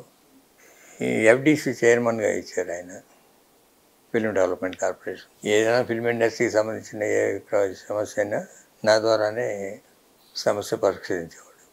నేను లేకుండా టేకప్ చేసేవాడు కాదు. అట్లనే ఆయన నాకు ఇవ్వాల్సిన గౌరవం చాలా ఎక్కువ ఇచ్చాడు. అవును. ఇక్కడ ప్లేన్ రిసెప్షన్ జరుగుతుంటే మొత్తం ఆర్గనైజేషన్ అంతా నాకు అప్పచెప్పాడు. సోనియా గాంధీ వచ్చిన, మన్మోహన్ సింగ్ వచ్చిన, అందరూ కూడా పరిచయాలు అప్పటి నుంచి ఉన్నాయి. నేను రాజీవ్ గాంధీ ఫౌండేషన్ ఢిల్లీలో మొత్తం డిజిటలైజ్ చేసి పెట్టాము. వాళ్ళ ఓల్డ్ ఫుటేజ్ మొత్తం, అంటే ఏ ఫార్మేట్లో ఉన్నా, ఫోటోగ్రాఫ్ ఫార్మేట్లో ఉన్నా లేకపోతే రీల్ ఫార్మేట్లో ఉన్నా, ఇవన్నీ 1 year మా స్టాఫ్ని ఢిల్లీలో ఉండి మొత్తం కన్వర్ట్ చేసి పెట్టాను. ఇది వాలంటరీగా చేసింది. సో రాజశేఖర రెడ్డి తోటి బాగా ట్రావెల్ అయ్యారు కదా, ఆల్మోస్ట్ ఆయన చనిపోయేంత వరకు ట్రావెల్ చేశారు కదా, అదే పార్టీలో ఉన్నారో ట్రావెల్ చేశారు కదా. ఆయన తోటి ఒకసారి అటాచ్ అయితే ఎవరు కూడా డిటాచ్ కాలేరు అని అంటారు. ఏంటి రహస్యం? రాజశేఖర రెడ్డి గారు ఏంటంటే జనరల్గా ఎప్పుడైనా ఒక సబ్జెక్ట్లోంచి ఇంకో సబ్జెక్టుకి వెళ్ళటానికి చాలా ఈజీగా వెళ్ళేవాడు. మామూలుగా మెంటాలిటీ, ఎవరైనా 100 మంది వచ్చినా సరే 1 minute వాళ్ళ సబ్జెక్ట్ మాట్లాడేసి వాళ్ళ సొల్యూషన్ చెప్పి పంపించేవాడు. మీరన్న ముందు క్వశ్చన్ ఆయన ఎవరినైనా గుర్తుపెట్టుకొని, అది మొట్టమొదటి నుంచి ఆయన ఉంది. ఆయన ట్రావెల్ అయిన విధానంలో పొలిటికల్గా ఆయనతో ఎవరైతే అసోసియేట్ అయ్యారో లేకపోతే ఏదైనా చిన్న హెల్ప్ చేసినా సరే వాళ్ళందరినీ గుర్తుపెట్టుకొని ఏదో ఒక పని చేసి పెట్టారు వాళ్ళందరికీ. పొలిటికల్గా కానీ లేకపోతే ఏదైనా వర్క్ కానీ లేకపోతే ఫైనాన్షియల్గా కానీ ఆయనకున్న 5 ఏళ్లలో గుర్తుపెట్టుకొని చేయటం అనేది కరెక్ట్. అది మామూలుగా ఎవరినైనా సరే. అంతేగాని ఎవరి మీద విండిక్టివ్గా వెళ్ళటం కానీ లేకపోతే కక్ష సాధింపులు కానీ అసలు ఆ ధోరణి లేదు. అసలు ఎప్పుడు కూడా రాజశేఖర రెడ్డి గారు కానీ లేకపోతే చంద్రబాబు నాయుడు గారు కానీ ఇద్దరు విరుద్ధమైన పార్టీల్లో ఉన్నాం. ఫస్ట్ ఇద్దరు కలిసి ఒకే పార్టీలో ఉన్నారు ఫ్రెండ్స్గా, తర్వాత రాజకీయంగా వేరే వేరే పార్టీల్లో ఉన్నారు. బట్ వాళ్ళిద్దరి మధ్యలో ఎప్పుడైనా మాట అసెంబ్లీలో అనుకోవటం లేకపోతే పొలిటికల్ పాలసీ ప్రకారం అనుకోవటం కానీ ఎవరి మీద ఒకళ్ళు ఇండిక్టివ్ వెళ్ళటం ఎప్పుడూ లేదు, ఇద్దరికీ లేదు. ఇప్పుడు రాజశేఖర రెడ్డి విషయానికి వచ్చేటప్పటికి జనరల్గా ఆయనతోటి ముఖ్యమంత్రి అయిన తర్వాత ఫైనాన్షియల్గా కానీ ఇన్వెస్టర్స్ కానీ వాళ్ళంతా కొంచెం కమ్మ సామాజిక వర్గం ఉండేది అని అంటారు.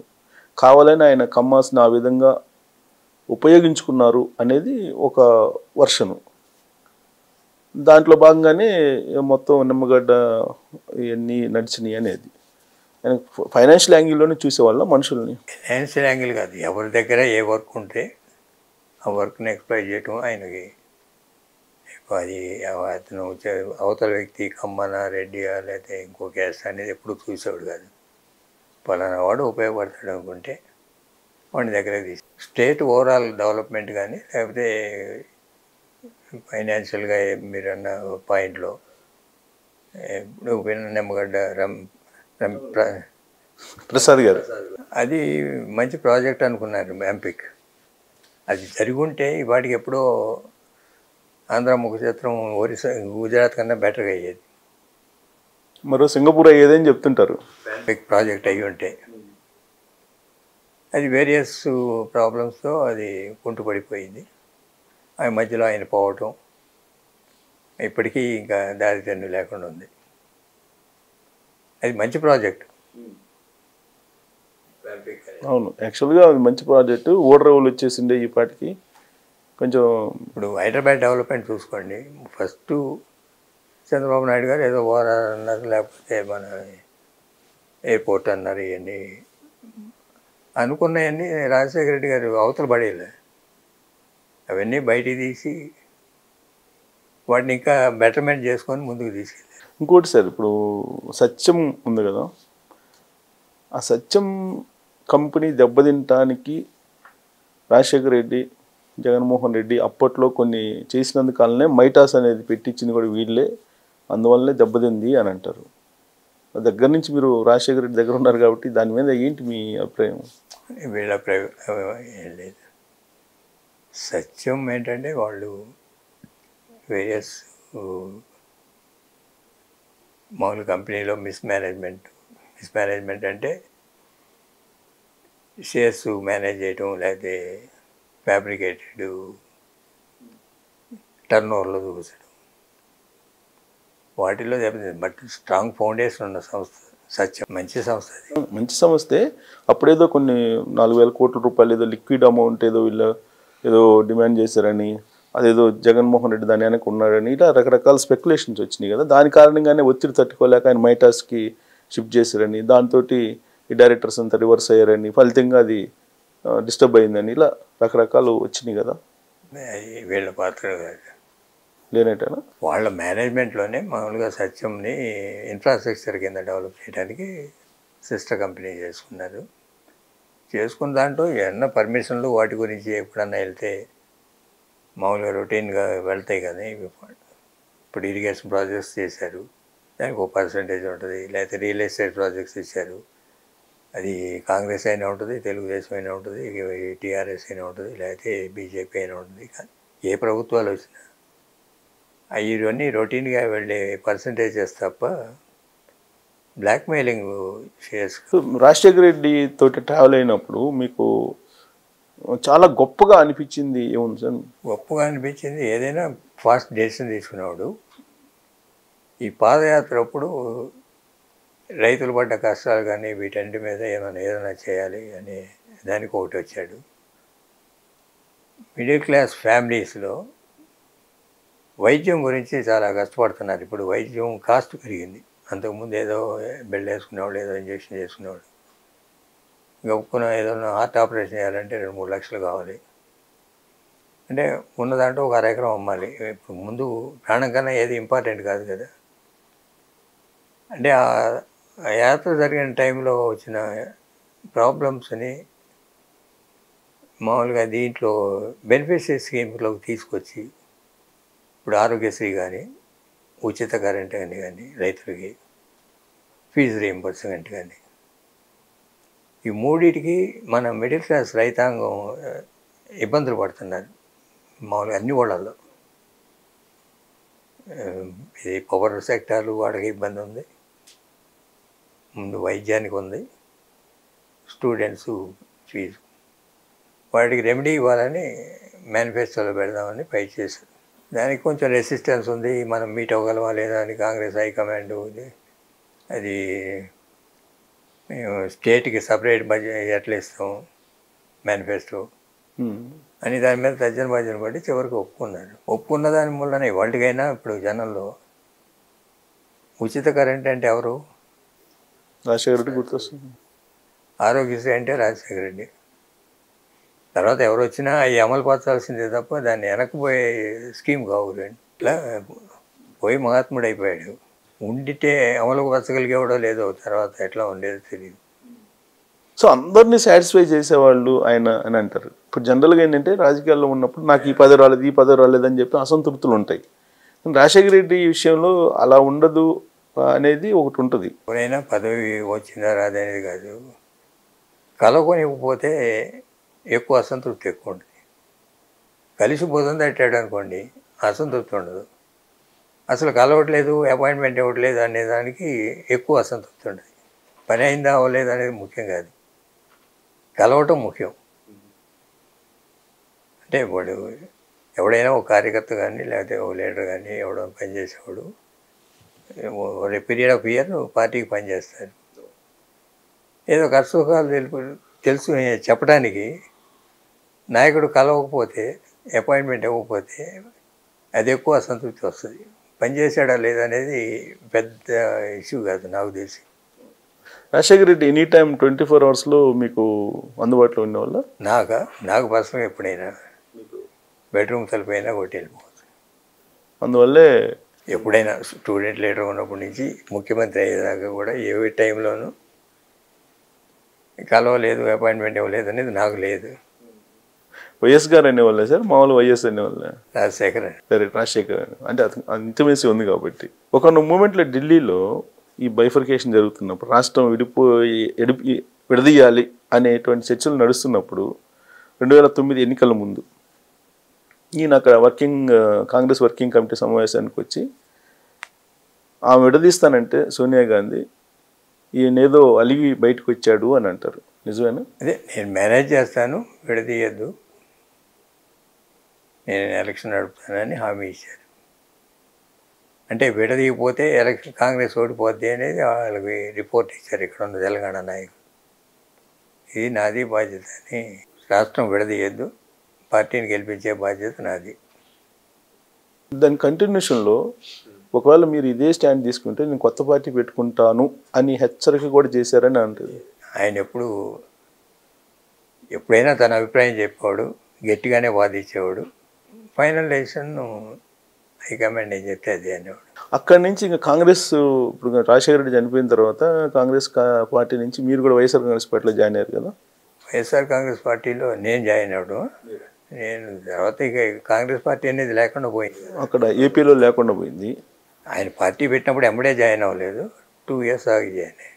అంటే రోసి సీఎం, ఆ తర్వాత కిరణ్ కుమార్ రెడ్డి అయిన తర్వాత ఈయన సమైక్యవాదం రాష్ట్ర విభజనకి అనౌన్స్ చేశారు కదా, అప్పుడు జగన్ పార్టీలో జాయిన్ అయ్యాను.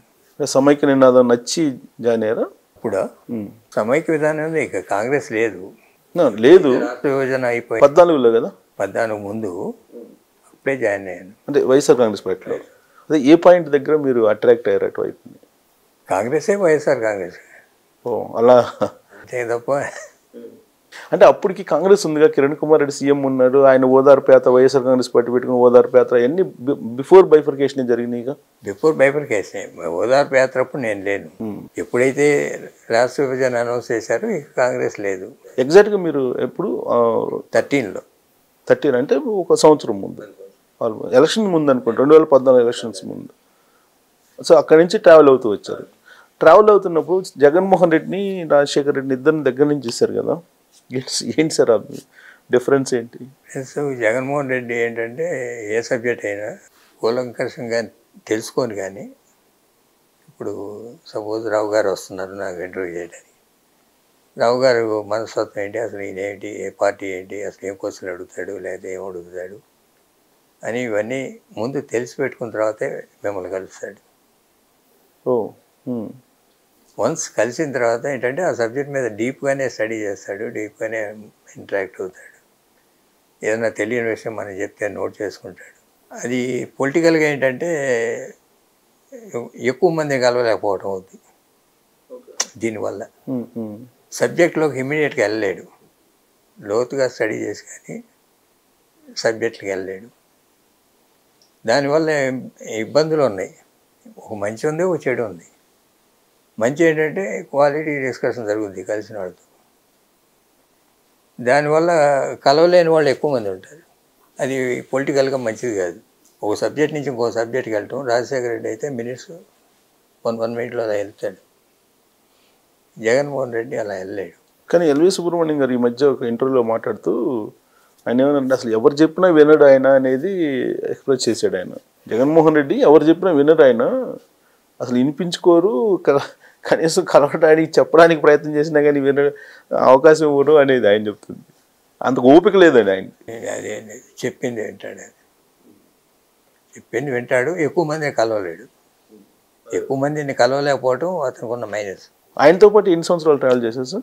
5 years. 14 to 13 to 18 December. So ఆయనతోటి ట్రావెల్ అయినటువంటి సందర్భంలో మీరు మళ్ళీ ఆయన పాదయాత్రకు కూడా మీరే అప్పుడు రాజశేఖర రెడ్డి చేసినట్టు చేశారంట కదా మొత్తం ప్లానింగ్ ఎవ్రీథింగ్. మరి అప్పుడు రాజశేఖర రెడ్డి ఇచ్చినటువంటి వాల్యూ శేషగిరిరావు గారికి జగన్ ఇచ్చారని అనుకుంటున్నారా? నేను ఉన్నంతకాలం నాకు ఇచ్చే మర్యాద నాకు ఇచ్చాడు, నాకు ఇచ్చే గౌరవం నాకు ఇచ్చాడు, నా అభిప్రాయాలు చాలా తీసుకున్నాడు.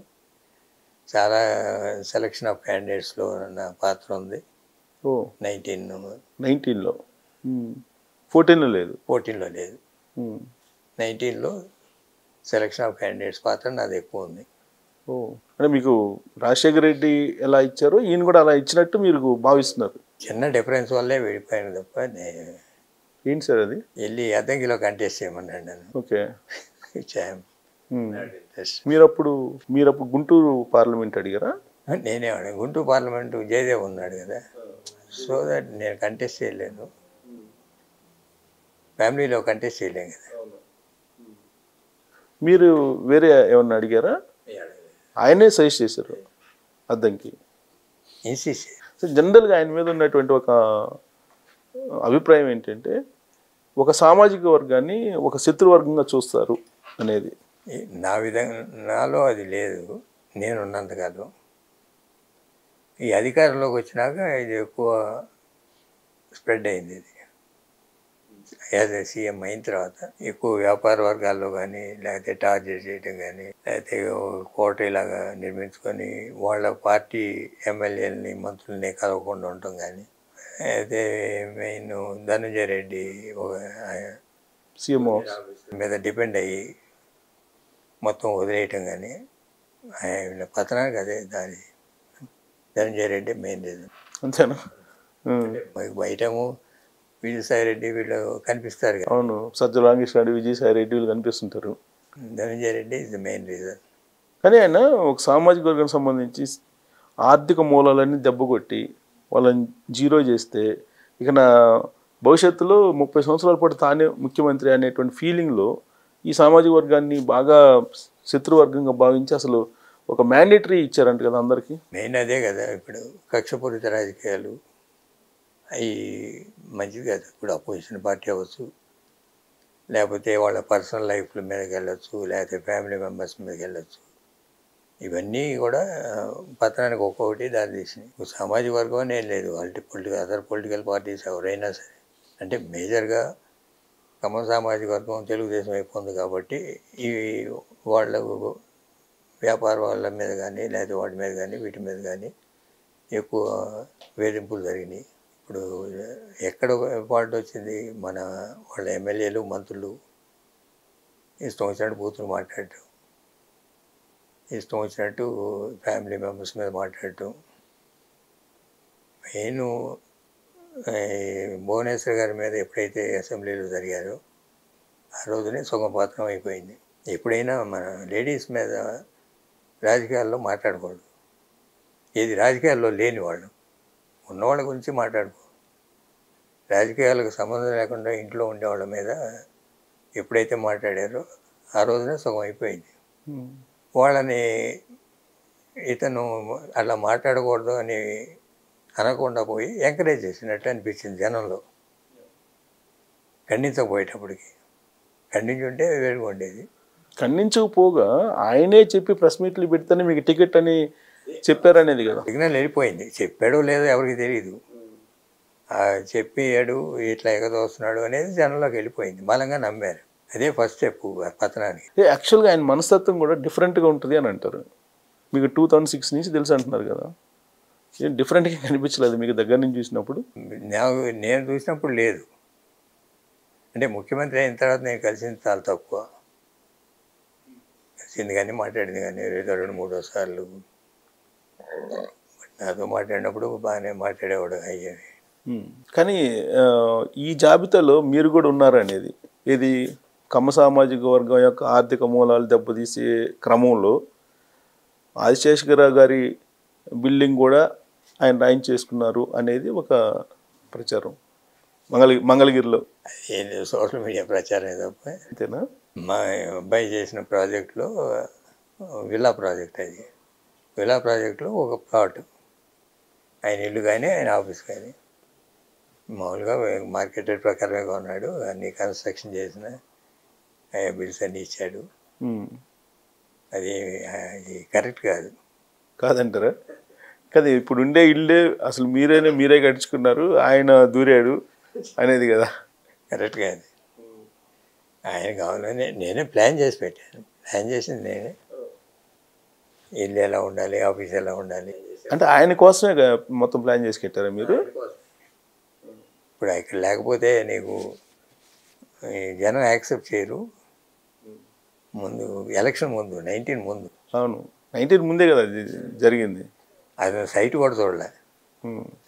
సైట్ కొనిపించింది కానీ కట్టింది కానీ డిజైన్స్ చూశాడు తప్ప కన్స్ట్రక్షన్ అప్పుడు కూడా రాలే. గృహప్రవేశానికే వచ్చాడు అంతే. మొత్తం మీరు కట్టారు, మీరు కట్టించి గృహప్రవేశానికి ఇచ్చారు. అన్ని వాస్తు ప్రకారం కట్టినవి అన్నీ. సో ఇలాంటి దాంట్లో ఏమీ లేదంటారు. అది అంత ఉట్టిటి ప్రచారమే. సో మరి డీవియేషన్ ఎందుకు వచ్చింది మరి మీకు? అంత మీరే మొత్తం కట్టేసి పార్టీ ఆఫీసు ఇళ్ళు అన్నీ కట్టేసి గృహప్రవేశం చేయించిన ఆయనకి, ఆయన మిమ్మల్ని ఎలా వదులుకున్నారు? నేను చెప్పాను చిన్న భేదాభిప్రాయం. నేను వెళ్తానని అనుకోని ఉన్నాడు. ఇప్పుడు టీడీపీలో అప్పుడే జాయిన్ అయిపోయాను. అదే ఇప్పుడు జనరల్గా పిలిచైనా మాట్లాడలేదా? తర్వాత పిలిచేవాడు కానీ ఇక వీటి మాట జనరల్ మాటలేదు తప్ప రాజకీయాలు లేదు. అప్పుడు సీఎం అయిపోయాడు. ఇక సీఎం అయిన తర్వాత అసలు కంప్లీట్ అందరిని మర్చిపోయారు. షర్మిలానే చెప్తుంది మాట్లాడుతూనే ఉంటాడు ఎప్పుడన్నా. ఇప్పుడు కూడా మాట్లాడుతున్నారా? ఇప్పుడు మాట్లాడతాడు. మొన్న సీఎంగా ఉన్నప్పుడు మాట్లాడేవాడు. మళ్ళీ రమ్మని ఏమన్నా మళ్ళీ పిలిచారా ఎలక్షన్ ముందు? అవసరమే ఉంది. వాళ్ళు వన్ సైడ్ వస్తామని కదా వాళ్ళ ఫీలింగ్. అవును, వాళ్ళ ఫీలింగ్ అదేనండి. ఇట్లా అవుద్దని ఎక్స్పెక్ట్ చేయరుగా వాళ్ళు. 18లో మీరు ఇటు వచ్చారు కదా టీడీపీకి. 18 కాదు, మీరు ఎలక్షన్ మొన్న 18లో టీడీపీ, 18 నుంచి టీడీపీలో టీడీపీ ఉన్నారు కదా. టీడీపీలో ఏంటి సార్, ఏదన్నా చేరేటప్పుడే ఏదన్నా కమిట్మెంట్ తోటి చేరారా లేదంటే మామూలుగానే చేరారా? కమిట్మెంట్ ఇప్పుడు అట్లాంటి కమిట్మెంట్లు ఎప్పుడు తీసుకోను. మామూలుగా చేరటం, పని చేయటం. ఏం చెప్తే ఇప్పుడు ఈ ఎలక్షన్లో చాలామంది క్యాండిడేట్స్ నేను చెప్పిన వాళ్ళకి ఇచ్చారు సీట్లు. 2024 టీడీపీలో. అంటే ఎలా కోర్ కమిటీలో ఉన్నారు, కోర్ టీంలో? Back and team. అదే బ్యాక్ అండ్ టీంలో. ఇప్పుడు అది రిషి రాజా ఎవరు అతను డీల్ చేశాడు అనుకుంటే మొత్తం సర్వేలు అవన్నీ కూడా. ఎవరండి? రిషి రాజా ఎవరు, ఐప్యాక్ అతను మొత్తం డీల్ చేశాడు కదా. ఐప్యాక్ రిషి వాళ్ళేమి సజెస్ట్ చేస్తారు తప్ప సర్వేలు ఏం చేయరు.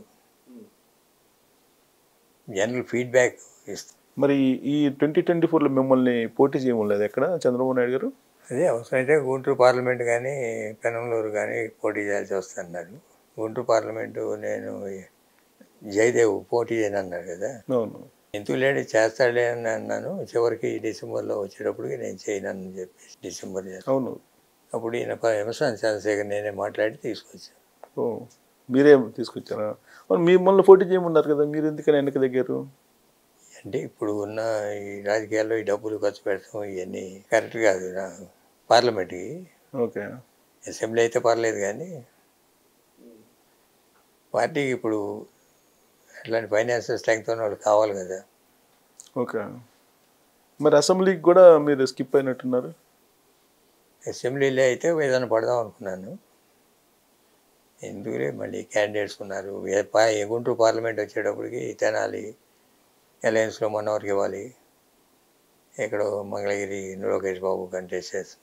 ఆ ఏరియాలో కమ్మాస్ ఎక్కువైపోయారు. ఎందుకు పెనంలీరు ఆఫర్ ఉందిగా మీకు, ఆయన చెప్పారు అంటున్నారుగా. అంటే ఒక జిల్లా కాకుండా ఇంకో జిల్లాకి వెళ్ళటం కరెక్ట్ అని అలా డ్రాప్ అయ్యారు. ఇప్పుడు నెక్స్ట్ ఏంటి మరి టీడీపీలో? టీవీలో ఆయన ఏమన్నా చేస్తానంటే ఏం చేస్తే అది చెప్తాను. నేనే పలాంది కావాలని ఏం అడగను ఎప్పుడు.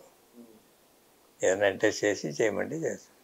అంటే ఇప్పుడు అంతా కొంచెం రకరకాలు ఉన్నాయి కదా సార్. తిరుపతి దేవస్థానం చైర్మన్ అని రకరకాల మంది చాలామంది పోటీ పడుతున్నారు కదా. కొంతమంది ఏమో ప్రత్యేక ప్రతినిధిగా ఉండాలని, ప్రభుత్వ ప్రత్యేక ప్రతినిధిగా ఢిల్లీలో. ఇవి రకరకాల పేర్లు వస్తున్నాయి కదా ఇప్పుడు మీడియాలో. ప్రణాళిక సంఘమైన ఒకళ్ళు, ఇలా రకరకాలు ఉన్నాయి కదా. మీతోటి ఏమన్నా మాట్లాడారా చంద్రబాబు నాయుడు? జనరల్గా ఏంటంటే ఇంతకుముందు తెలుగుదేశం వాళ్ళు పోయి అర్జీలు పెట్టుకుంటే పరిశీలిస్తున్నారు. ఇప్పుడు వాళ్ళే ఒక ఐడియాకి వచ్చి వాళ్ళే పిలిచి XYZని ఇస్తున్నారు అనేది వినిపిస్తుంది. మీకు ఏమన్నా కాల్ వచ్చిందా? లేదు. అంటే జనరల్గా వాళ్ళు ఇప్పుడు చాలామంది పనిచేసి ఉంటారు కదా. ఈ కులాలు ఉంటాయి, ఏరియాలు ఉంటాయి. అది కాక ఇప్పుడు అలయన్స్ పార్ట్నర్స్ ఉంటారు, కొంతమంది జనసేన వాళ్ళు ఉంటారు, బీజేపీ ఉంటారు. ఇవన్నీ వాళ్ళకు ఉండే ప్రెజర్లు వాళ్ళకు ఉంటాయి. ఎక్కడ ఎవరిని అకామిడేట్ చేయాలో అట్లా చేస్తారు. అది జనరల్ ప్రొసీజర్. మీకై మీరేమి అసలు ఎప్పుడు లేదంటారా కాంగ్రెస్? లేదు, అడగటం లేదు. అంతేనా? ప్రకృతి దాని కోర్సులో దాన్ని వెళ్ళిపోతుంది అంటారా? జయదేవ్ గారు ఎందుకండి అసలు ఒకసారిగా సడన్గా ఎందుకు అంత డెసిషన్ తీసుకున్నారు? అంటే ఆయన బిజినెస్ మొత్తం నెత్తి మీద పడిపోయి, బిజినెస్ అంటే వాళ్ళ ఫాదరు రిటైర్ అవ్వటం అంటే రిటైర్ ఏదో మామూలుగా అంటారు, ఆయన చూసుకుంటారులే అనుకున్నాడు. రిటైర్మెంట్ ప్రకటించేసి జనరల్ బాడీ మీటింగ్లోంచి వెళ్ళిపోయి ఊరు వెళ్ళిపోయారు. ఈయర్ నెవర్ కమ్ బ్యాక్ అనేటప్పటికి అప్పుడు దాకా ఆయన ఏదో పైన చూడటమే తప్ప లోతుగా చూసింది లేదు. ఓకే. అంటే ఇప్పుడు ఫ్యాక్టరీకి వెళ్ళాలి తిరుపతిలో, administrative office Hyderabad, marketing Delhi, లేదా అబ్రాడ్, బిజినెస్ ఎక్స్పాన్షన్లు. పిల్లలు పైకి రావడానికి టైం పట్టింది. అంటే నా ఒక 5 years గ్యాప్ వదిలి concentrate on business, interest to the next generation. అప్పుడు మళ్ళీ వద్దాం పాలిటిక్స్ అనే ఉద్దేశంతో అయిపోయారు. అదే చెప్తున్నారు 1.5 yearగా. వాడు ఎట్నే అంటాడే, వాడే కంటెస్ట్ చేస్తాడని వాళ్ళు మాత్రం అంటుండేవాడు. రాజకీయాలు ఎట్ట వదిలేస్తారు అరుణ గారు. బట్ ఫర్మ్గా చెప్పాడండి. చెప్పేసి అక్కడికి వెళ్ళి జనంలో మీటింగ్ పిలిచేసి, నేను కంటెస్ట్ చేయట్లేదు, ఇప్పటి వరకు చేసిన దానికి థ్యాంక్స్ అని అందరికీ చెప్పి అట్లా విరమించు. ఇదంతా అందరికీ తెలిసిందే, ఎందుకంటే ఆయన ప్రెస్ మీట్ పెట్టారు కాబట్టి. తెలియనటువంటి కోణం ఏంటంటే జగన్మోహన్ రెడ్డి ఏదో బెదిరించారని, ఆ కారణం చేతే తను రాజకీయాల నుంచి వైదొలిగారని, బిజినెస్సా రాజకీయమా తెలుసుకోలేని పరిస్థితుల్లో ఆ డెసిషన్ తీసుకున్నారు అనేది ఒక ప్రచారం. అది ఏం లేదు, ఇప్పుడు ఖాళీ దొరికినప్పుడల్లా టీడీపీతోనే అసోసియేట్ అయ్యి టీడీపీ చంద్రబాబు గారితో ఉంటాడు, అన్నీ పార్టిసిపేట్ చేస్తాడు ఢిల్లీ కానీ ఇక్కడ కానీ. రాజకీయాల్లోంచి పార్టీ నుంచి ఏమైనా రిజైన్ చేయలేదు, పార్టీ నుంచి దూరం అవ్వలేదు. ఫ్రీ టైం ఆయన సర్వీస్ చేస్తూనే ఉన్నాడు. కానీ సర్వీస్ చేస్తున్నారు, పార్టీలో ఉన్నారు. యాక్టివ్ పాలిటిక్స్లో ఉండకుండా చేయాలి అనేటువంటి కాన్సెప్ట్లో ఆ రోజున పార్లమెంట్లో మిస్టర్ మోడీ అన్నప్పటి నుంచి ఆయనకి రకరకాల ప్రతిబంధకాలు వచ్చినాయి. వాటిల్లో ఇక భరాయించలేకనే ఆయన రాజకీయాల నుంచి వైదొలిగారు అనేది. ఇప్పుడు వైఎస్ఆర్ కాంగ్రెస్ పార్టీ అపోజిట్ పార్టీలో ఉన్న అన్ని సంస్థల మీదకి వెళ్ళారు. అయితే ఒక్క అమరాజే కాదు కదా, అన్ని సంస్థల మీదకి అటాక్ వెళ్ళారు. అవి వాడికి భయపడేవాళ్ళు కాదు. అట్లా భయపడేటైతే అసలు రాజకీయాలకి రారు. అట్లా భయపడే మనస్తత్వం రాజగోపాల్ నాయుడు గారికి లేదు, అరుణ గారికి లేదు, ఇతనికి లేదు. ఈ మధ్యకాలంలో ఒక వీడియో వచ్చింది, మీ దృష్టికి వచ్చిందో లేదో, చూసారో లేదో? ఒక పోలీస్ స్టేషన్లో గల్లా జయదేవ్ని బట్టలోడు తీసి గాయపరిచినటువంటి ఒక వీడియో. గాయపరిచింది కదా, ఇప్పుడు అమరావతి అరెస్ట్ చేసినప్పుడు అక్కడి నుంచి తీసుకెళ్ళి నైట్ పోలీస్ స్టేషన్ చుట్టూ తిప్పేసి పొద్దుటి దాకా తిప్పేసి మార్నింగ్ వదిలేశారు అనేది మామూలుగా చెప్తుంటారు. కానీ వీడియోలో నేను కూడా చూశాను. ఆ వీడియో ఈయన బట్టలు మొత్తం అదే ఓడి తీసేసి షర్ట్ ఓడి తీసేసి ఇక్కడ గాయపడినటువంటి గాయాలు కూడా పోలీసు తోపుల్లో షర్ట్ అంతా చిరిగేటప్పుడు షర్ట్ తీసేస్తే ఇక్కడ వాతలు కూడా కనిపించాయి. అలాంటి వ్యవహారాలు చేసినందువల్లే ఆయన విరక్తి కలిగి రాజకీయాల నుంచి దూరంగా ఉన్నారు అనేది. అట్లాంటి వాడికి భయపడేవాడు కాదు. జగన్ తోటి మరి ఇంత జరుగుతున్నప్పుడు మీరు ఇంటరాక్ట్ కాలేదా? అమర్ రాజా ఇష్యూ వచ్చినప్పుడు వాళ్ళే వద్దన్నారు. విల్ ఫేస్ ఇట్ లీగల్గా. వాడికి ఏమైంది, లీగల్గానే ఫేస్ చేశారుగా. లీగల్గా ఫేస్ చేశారు. తెలంగాణకు వచ్చి ఎక్స్పెన్షన్కి వచ్చారు. ఇవన్నీ జరిగినాయి కదా. అక్కడేం మూసేయలేదుగా. It is running. ఎక్స్పెన్షన్ అనేది ఇప్పుడు ఉన్నది కాదు. ఎక్స్పెన్షన్ ఎప్పుడు నుంచో చేద్దాం అనుకుంటుంది వాళ్ళు. బట్ రామచంద్ర నాయుడు గారు ఈజ్ రెసిస్టెడ్.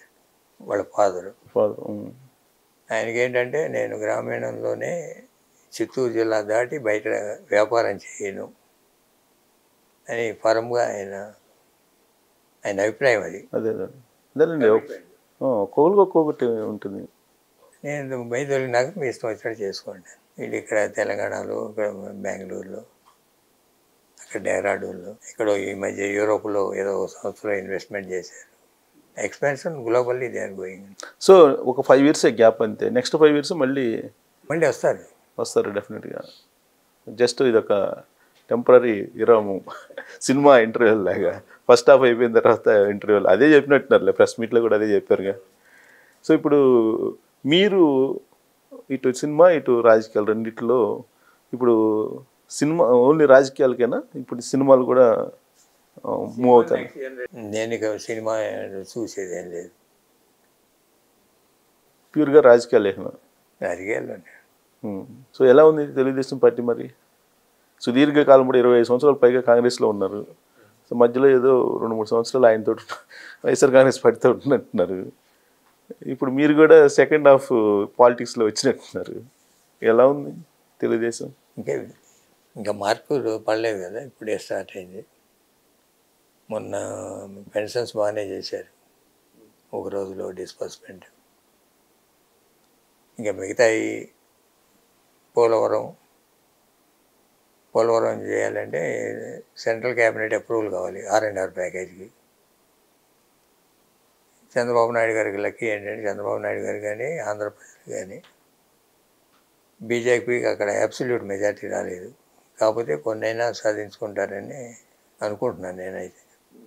ఫస్ట్ అనుకునేది R&R package central cabinet approval అయితే పోలవరం అయిపోద్ది. అది డెఫినెట్గా చేస్తారని అనుకుంటున్నాను. రెండవది అమరావతి క్యాపిటల్ ఎటు ఒక 10,000 కోట్లు ఎంతో కొంత ఇస్తారు సెంట్రల్ అసిస్టెన్స్. మిగతాది కింద మీద పడి ఏదో చేస్తారు, అది ఒక రూపం దిద్దుకుంటుంది. సో పోలవరానికి R&D ప్యాకేజీ నరేంద్ర మోడీ ఇస్తారని మీరు నమ్ముతున్నారు?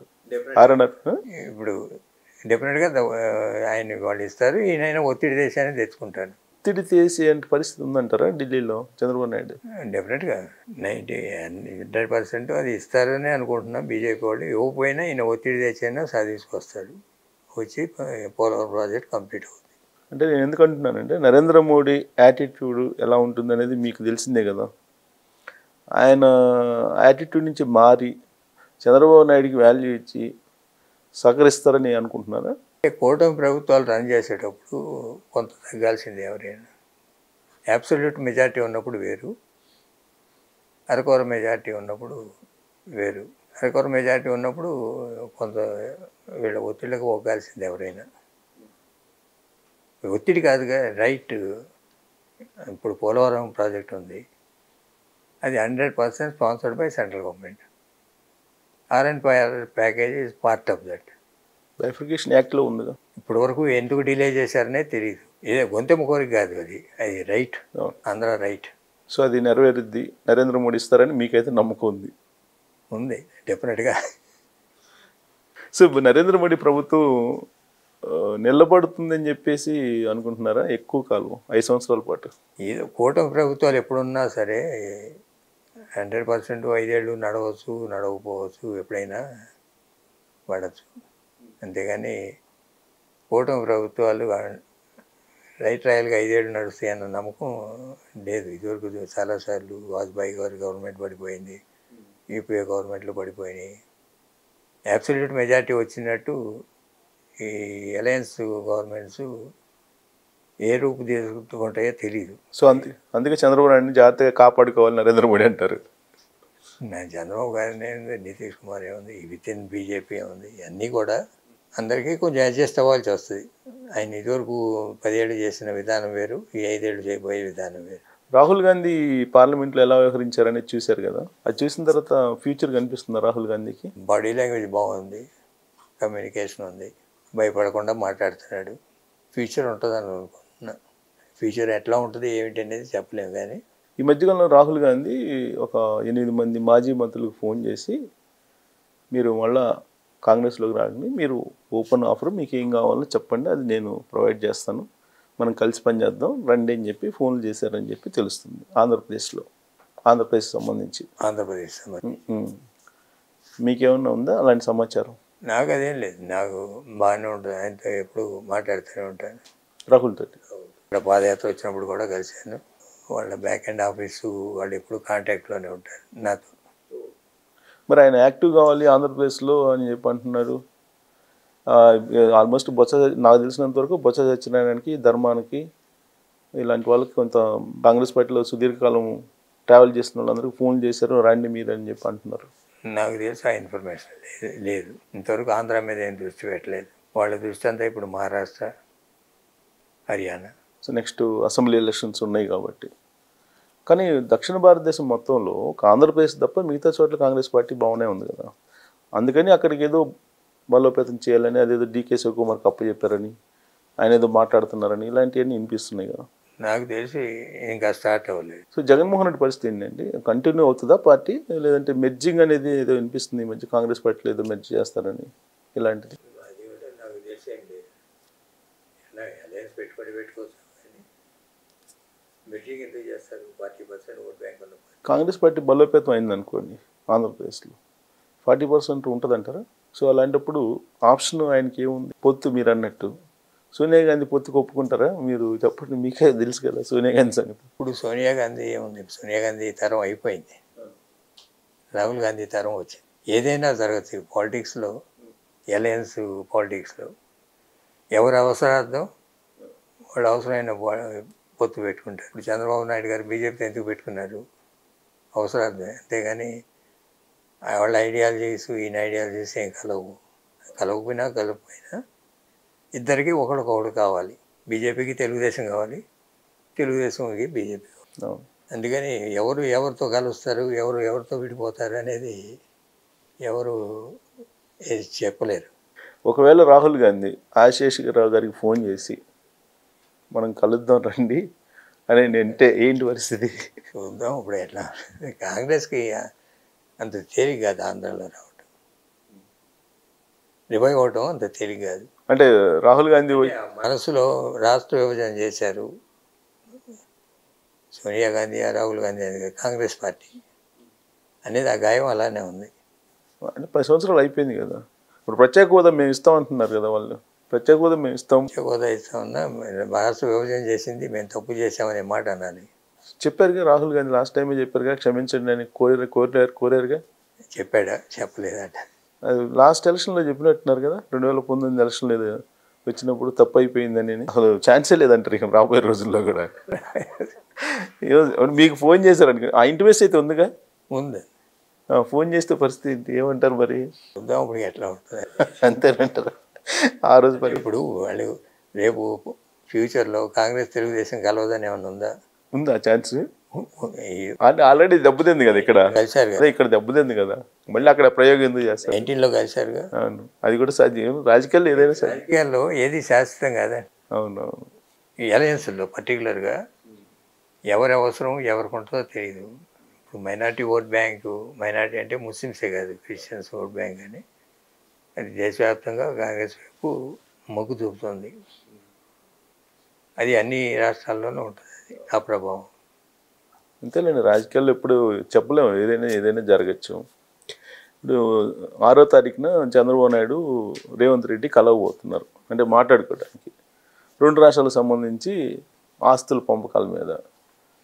అది వర్కౌట్ అయ్యే అవకాశం ఉందా? ఊరికే ఒక ప్రయత్నమేనా? ఇప్పుడు చేసుకోవాలి, ఇది తప్ప వేరే గత్యంతరం 2 రాష్ట్రాలకి లేదు.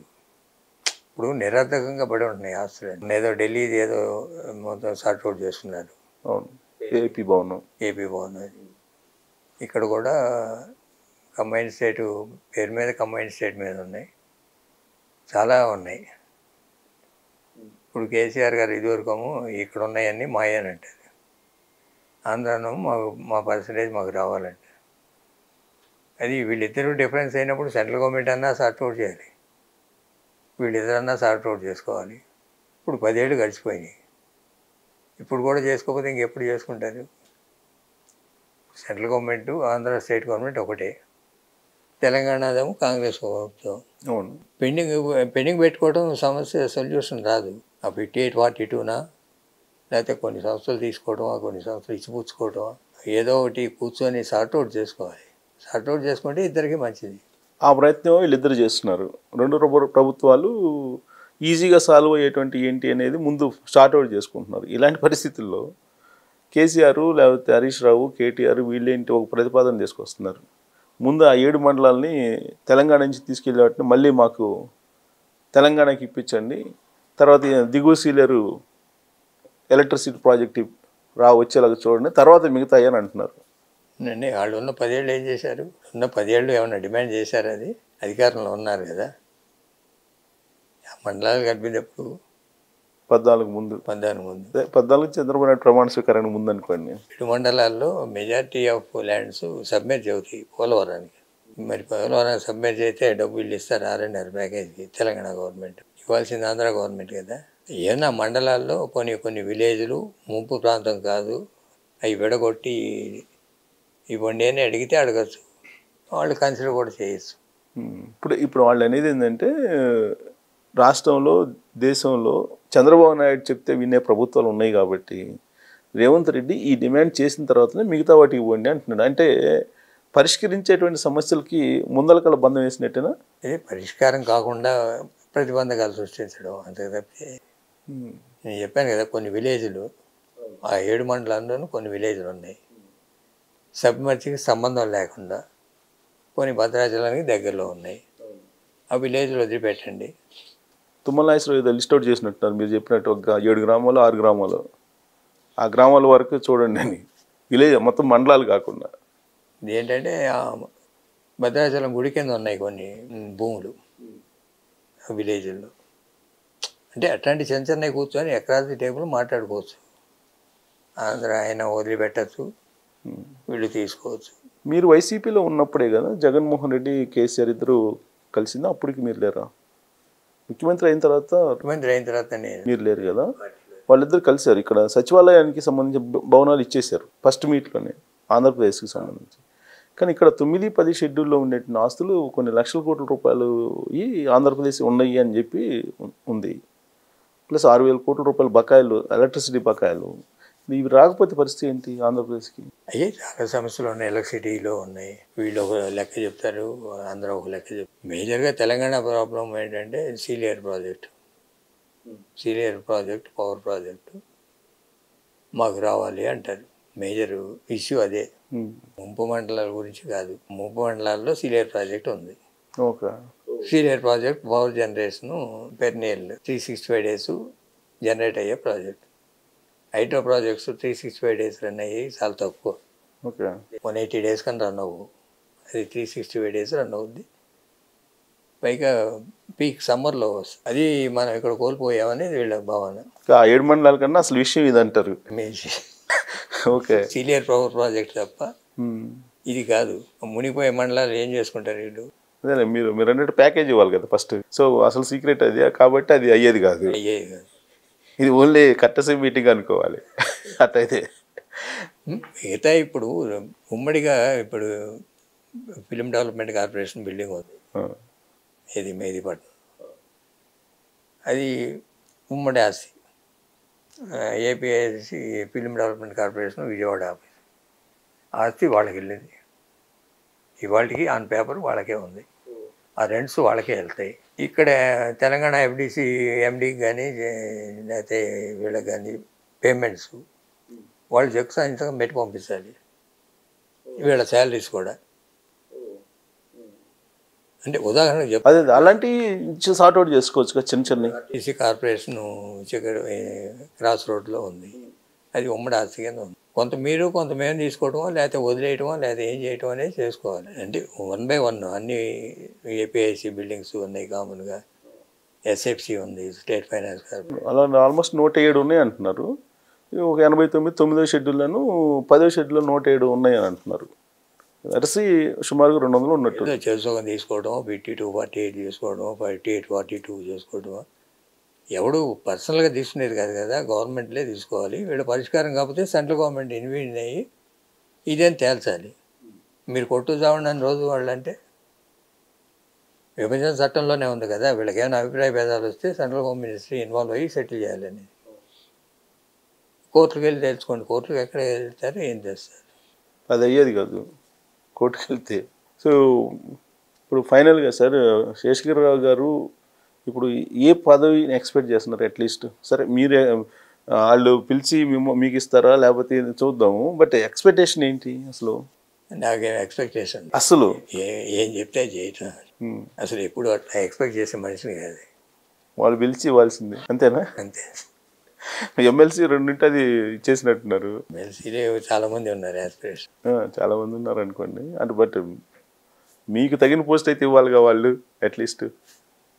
అలాంటిది ఏం చెప్పలేదా చంద్రబాబు నాయుడు గారు ఇప్పటివరకు మీకు? ఇప్పుడు ఎక్కడన్నా గ్రూప్లో కలవటే కానీ విడిగా 1-to-1 కలిసింది లేదు. ఎలక్షన్ అయినాక రిజల్ట్ వచ్చినాక అంటే బిజీగా ఉన్నారు కదా, రోజు ఏదో మినిస్ట్రీ ఎక్స్పాన్షన్ లేకపోతే ఇప్పుడు ఢిల్లీ వెళ్ళి వచ్చినాక నెక్స్ట్ వీక్ ఇంకేమైనా చూస్తారు సార్. చంద్రబాబు నాయుడు గురించి ఫస్ట్ నుంచి తెలుసు కదా మీకు. మారాను అని అంటున్నారు, మారినట్టు కనిపిస్తుంది ఏమన్నా? ఏ విషయంలో? అడ్మినిస్ట్రేషన్ విషయంలో కానీ పాలిటిక్స్ విషయంలో కానీ. ఇప్పుడే కదా అడ్మినిస్ట్రేషన్ స్టార్ట్ అయింది, ఇంకా అంత ముద్రపడినంత నాకేం అనిపించలేదు. సీఎం ఆఫీస్లో చూసింది మన ముగ్గురిని ఆయన అపాయింట్ చేస్తున్నారు ఆఫీసర్స్. కొంతమందిని కలెక్టర్లని ట్రాన్స్ఫర్లు చేశారు, కొంతమంది బ్లాక్ లిస్ట్లో పెట్టినట్టు అంటే జిఏడీకి అప్పు చెప్పినట్టున్నారు. ఇవన్నీ చూసిన తర్వాత కొంచెం మార్పు ఉన్నట్టు అనిపిస్తుంది ఏమన్నా? కొంత ఉంది. ఆఫీసర్ సెలక్షన్లో కొంచెం మంచి వాళ్ళనే సెలెక్ట్ చేసుకోండి. సీఎంఓలో కానీ క్యాబినెట్ విషయంలో కొన్ని ఉన్నాయి, తప్పులు ఉన్నాయి, కానీ బై అండ్ లార్జ్ బాగానే ఉంది. పోర్ట్ఫోలియోస్ అలొకేషన్ ఓవరాల్గా కొంచెం మారినట్టు అనిపిస్తుందా మీకు? సుదీర్ఘమైనటువంటి రాజకీయ ప్రయాణం చూశారు కదా ఆయన్ని. అంటే ఆయనకి ఇప్పుడు ఉన్న ప్రెజర్స్ ఎక్కువ ఉన్నాయి. అంటే అలయన్స్ జనసేన నుంచి కానీ బీజేపీ నుంచి కానీ కొంచెం ప్రెజర్లు ఉంటాయి. టీడీపీలో లాంగ్ టర్మ్ పార్టీకి సర్వ్ చేసిన వాళ్ళు కొంతమంది ఉంటారు, వాళ్ళు మాకేమీ రాలేదనే ఫీలింగ్ కొంతమందికి ఉంటుంది. కొంతమంది కొత్తగా మేము వచ్చి జాయిన్ అయినా మేము పార్టీకి అంత సపోర్ట్ చేసాము 5 ఏళ్ళు అధికారంలో రావడానికి అనేది కొంతమంది భావన ఉంటుంది. వాళ్ళకి మమ్మల్ని నెగ్లెక్ట్ చేశారని కొంతమంది ఫీల్ అవుతుంటారు. ఇవన్నీ బ్యాలెన్స్ చేసుకుంటూ వెళ్ళాలి. అట్ ది సేమ్ టైం యూత్ని ఎంకరేజ్ చేయాలి. నెక్స్ట్ జనరేషన్ బ్యాలెన్స్ చేసుకుంటే 3-4 ఉన్నాయి కదా ఫ్యాక్టర్స్. ఒకటి పక్కన అలయన్స్, ఓ పక్కన సీనియర్ పాలిటీషియన్స్, ఓ పక్కన బయట నుంచి పార్టీ నుంచి వచ్చిన వాళ్ళు, పోరాడిన వాళ్ళు, 4వదేమో యూత్ అనేది. ఈ 4ని బ్యాలెన్స్ చేసుకుంటే వెళ్ళాలి. సో ఇన్ని గెలవడం కూడా ఇబ్బంది అంటారు. 164 కూటమి ఎక్స్పెక్ట్ చేసేస్తారు మీరు అన్ని గెలుస్తారని? అంటే 115-120 వస్తాయి అనుకున్నాం, కానీ ఇంత అంటే యాజ్ ఈజు మీకు అయితే మామూలుగా నేను ఇందాక చెప్పాను కదా, భువనేశ్వర్ గారితో స్టార్ట్ అయింది. లోకేష్ ప్రభావం వచ్చింది. ఈ యువగళం పాదయాత్ర చేశాడు కదా, దాంట్లో ఏంటంటే ఒక మోరల్ బూస్ట్ క్యాడర్కి కానీ గవర్నమెంట్ మీద తిరగబట్టడం అని కానీ అనేది అతను బాగా చేశాడు. సో యోగాలో ఎఫెక్ట్ బాగుంది. అప్పుడు వరకు నిస్తేజంగా ఉన్న తెలుగుదేశం క్యాడర్ యాక్టివేట్ అయ్యి గవర్నమెంట్ని ఎదిరిద్దాం అనే యాంగిల్లోకి వచ్చారు. అది గెలవడానికి ముఖ్యమైనది. 3వది అన్నిటికన్నా ఎక్కువ ఈయన్ని జైల్లో పెడతాం. దాంతో అయిపోయింది 120 సీట్స్ అనేది. తర్వాత ఇక గవర్నమెంట్ ల్యాండ్ రైటింగ్ యాక్ట్ అన్నారు. లాస్ట్ మినిట్లో ఈ ప్రచారం, జనసేన కలవటం, అది కొంచెం బూస్టప్ ఇచ్చింది. ఈ బీజేపీ కూడా కలవటం, ఇవన్నీ మోరల్ బూస్ట్ వచ్చింది. వచ్చి వెనక ఇంకో 25-30 సీట్లు ఎక్కువ రావడానికి అవకాశం వచ్చింది. సో మొత్తం లేకపోయినా అధికారం సింగిల్గా పోటీ చేసినా 120 వచ్చాయి, 120 పైనే. వీళ్ళ వల్ల జనసేనకు ఉపయోగపడింది, కానీ వాళ్ళు అన్ని గెలవటం, బీజేపీ అన్ని గెలవటం. టీడీపీ వల్ల ఉపయోగపడింది, కానీ వాళ్ళ వల్ల టీడీపీకి ఎక్కువ ఉపయోగపడింది. బీజేపీ 0.5% బీజేపీ వాళ్ళు కూడా గెలిచారు కదా. సో జగన్మోహన్ రెడ్డి ప్యాలెస్లు చూశారు కదా సార్ మనం. అది తెలుసా మీకు అసలు? అది మన రిషికొండది, అది ఎంత కన్స్ట్రక్షన్ అదంతా. రిషికొండ కన్స్ట్రక్షన్ రిషికొండ కానీ బెంగళూరు ఎప్పుడన్నా వెళ్ళారా? అక్కడ ఆయన ఉండే హౌస్కి ఏమంటే ముందు సైట్ కొన్నప్పుడు వెళ్ళాను బెంగళూరు. అప్పుడెప్పుడు 30 acres పొలాలుగా ఉండేది. 30 acres ఏదో ఉందంటారు అక్కడ, ఫామ్ ల్యాండ్ అది. అది ఇప్పుడు సిటీకి దగ్గర అయింది. నేను కొన్నది ఎప్పుడు 2004లోనే. అది కూడా మీరే కొనిచ్చింది? అది కూడా మీరే కొనిచ్చింది? మన ముందు మంగళగిరి మీదే కొనిచ్చారు. కడప ఉడిపులపాయి అది తెలీదా? బెంగళూరుది ఫామ్ ల్యాండ్ కింద కొన్నాడు ముందు. ఓకే. చాలా తక్కువ కొన్నాడు అప్పుడు కాస్ట్.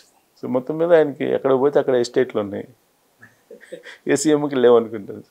రాజశేఖర రెడ్డికి కూడా అలా ఉండేది థింకింగ్, ఇలా ఉండాలని. అదేంటి రాజశేఖర రెడ్డి ఎక్కడ పడితే అక్కడ ఉండే. ఇప్పుడు మీరు సీఎం అయినప్పుడు ఎక్కడ ఉన్నాడు? సాగర్ సొసైటీలో ఉన్నాడు. ఎవడో రోడ్ నెంబర్ 2 వాస్తు బాగాలేదన్నారంటే అంత అక్కడికి వెళ్ళిపోయాడు. సో కానీ మరి ఆయనకి ఇవన్నీ కూడా డ్రాబ్యాక్సే కదా జగన్మోహన్ రెడ్డికి. ఈ మొత్తం పార్టీ ఆఫీసులు కూడా అట్లా కట్టారు కదా, అవి డిజైన్లు మొన్నే బయటకు వచ్చినాయి. మరి ఇక్కడ బెదవాళ్ళలోనా అన్నీ 19 జిల్లాల్లో ఆయన మొత్తం ఒకే డిజైన్ తోటి పెట్టి చేసినట్టున్నారు కదా. ఏమో కొన్ని ప్రొసీజర్స్ ఫాలో అయ్యారు, కొన్ని అవ్వలేదు. మామూలుగా పార్టీ ఆఫీస్కి పోతేనే చంద్రబాబు నాయుడు గారు చేసింది కదా. జీవో 2016లో చేశారు. కాకపోతే ఏంటంటే ఆయన చేసిందేమో 1-2 ఎకరాలకు చేశారు, ఈయన 20 ఎకరాలు చేస్తున్నట్టున్నారు. 20 చోట్ల 20 చోట్ల కొన్ని చోట్ల ఆక్యుపై చేశారుగా. బెదవాడలో చేసింది కరెక్ట్గా, తాడేపల్లిది. మిగతా చోట్ల కూడా 2 ఎకరాలకు జీవో ఇచ్చుకొని పక్కనుండే చుట్టుపక్కల అంతా అసైన్ ల్యాండ్స్ అన్ని ఆక్యుపై చేశారని కదా. అంటే ఒక్కో దానికి ఒక్కొక్క ఉంటుంది, అన్నీ యూనిఫామ్గా చేయటానికి లేదు. ఇక మొత్తం మీద గందరగోళం చేశారు. దాన్ని ఇప్పుడు రీస్ట్రక్చర్ చేయాలి. దాన్ని రీస్ట్రక్చర్ దాంట్లో ఉన్నారు చంద్రబాబు నాయుడు గారు. తాడేపల్లిలో చేసింది కరెక్ట్ కాదు, అది దుర్మార్గం. అది ఇరిగేషన్ ప్రాజెక్ట్ సైటు. ఇప్పుడు బ్యారేజ్ ఉంది కదా, రేపు ఎప్పుడైనా బ్యారేజ్ మళ్ళీ రీకన్స్ట్రక్ట్ చేయాల్సి. ఇప్పుడు 70 ఏళ్ళు అయింది. లేకపోతే గేట్లు మరమ్మతులు కానీ అన్నీ ఆ ప్రదేశం. దానికున్న యార్డ్ అది ఒకటే ఇరిగేషన్. రేపు గేట్లు మరమ్మతులు చేయాలన్నా, లేకపోతే రేపు బ్యారేజ్ తీసేసి మళ్ళీ కొత్త బ్యారేజ్ కట్టాలన్నా వర్క్ సైట్ అదే. అది ఆక్యుపై చేయటం కరెక్ట్ కాదు. అన్ని జిల్లాలలో అనంతపురంలో కూడా ఇరిగేషన్ ఆఫీసుల్లోనే ఆక్యుపై చేసి కట్టారంట. అన్నీ అలా జరిగినాయండి. సో మరి ఫ్యామిలీ విషయం సార్, మహేష్ బాబు సినిమాలకు పరిమితం అంతే. ఇటువైపు ఏమన్నా చూస్తారా? లేదు లేదు. రెండో వైపు లేదు. కలుస్తుంటారా? కలుస్తారు. మరి అందరు కలిసి బుర్రిపాలెం అటు ఇప్పుడు కూడా వెళ్తున్నారా ఇంతకు ముందులాగా? మహేష్ ఎప్పుడన్నా వస్తాడు, దత్త తీసుకున్నాడు కనుక మేము వెళ్తానే ఉంటాము రెగ్యులర్గా, అందరు ఫ్యామిలీ మెంబర్స్ అందరూ. పర్టికులర్గా సంక్రాంతి అప్పుడు నేనైతే ఫ్రీక్వెంట్ వెళ్తాను. ఇప్పటికి ఉన్న ఊరిని అలా ఉన్న ఊర్లో ప్రాపర్టీస్ని కానీ ప్రాపర్టీస్ వ్యవసాయం సొంతంగానే చేస్తాం ఇప్పటికీ.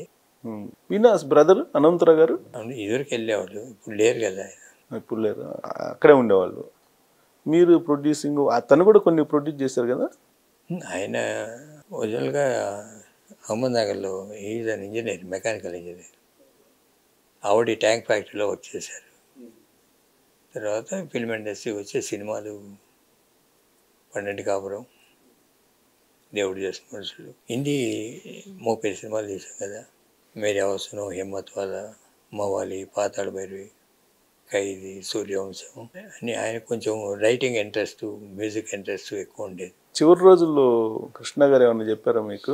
ఏది దేని గురించి? ఏదైనా కొన్ని గైడెన్స్ ఇవ్వటం కానీ అలా ఏమన్నా? గైడెన్స్ ఏముంది, మొట్టమొదటి నుంచి అప్పుడప్పుడు మాట్లాడేది, కానీ పర్టికులర్గా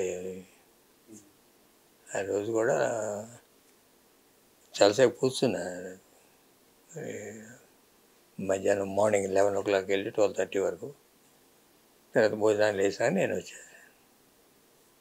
ఆయన రెగ్యులర్ రొటీన్ భోజనం చేశారు, ఈవినింగ్ కూడా చేశారు. రాత్రి కూడా డిన్నర్ తీసుకున్నాక పడుకున్నారు అంతే. జనరల్గా ఏంటంటే చివరి రోజుల్లో కొంచెం చెప్తుంటారు కదా, అది జాగ్రత్త ఇది జాగ్రత్త వాళ్ళు జాగ్రత్త వీళ్ళు జాగ్రత్త అని. అలాంటి ఏమి అంటే మహేష్ బాబుని ఇలా లేదంటే రమేష్ వాళ్ళ ఫ్యామిలీని ఇలా అలా ఏమి లేదా?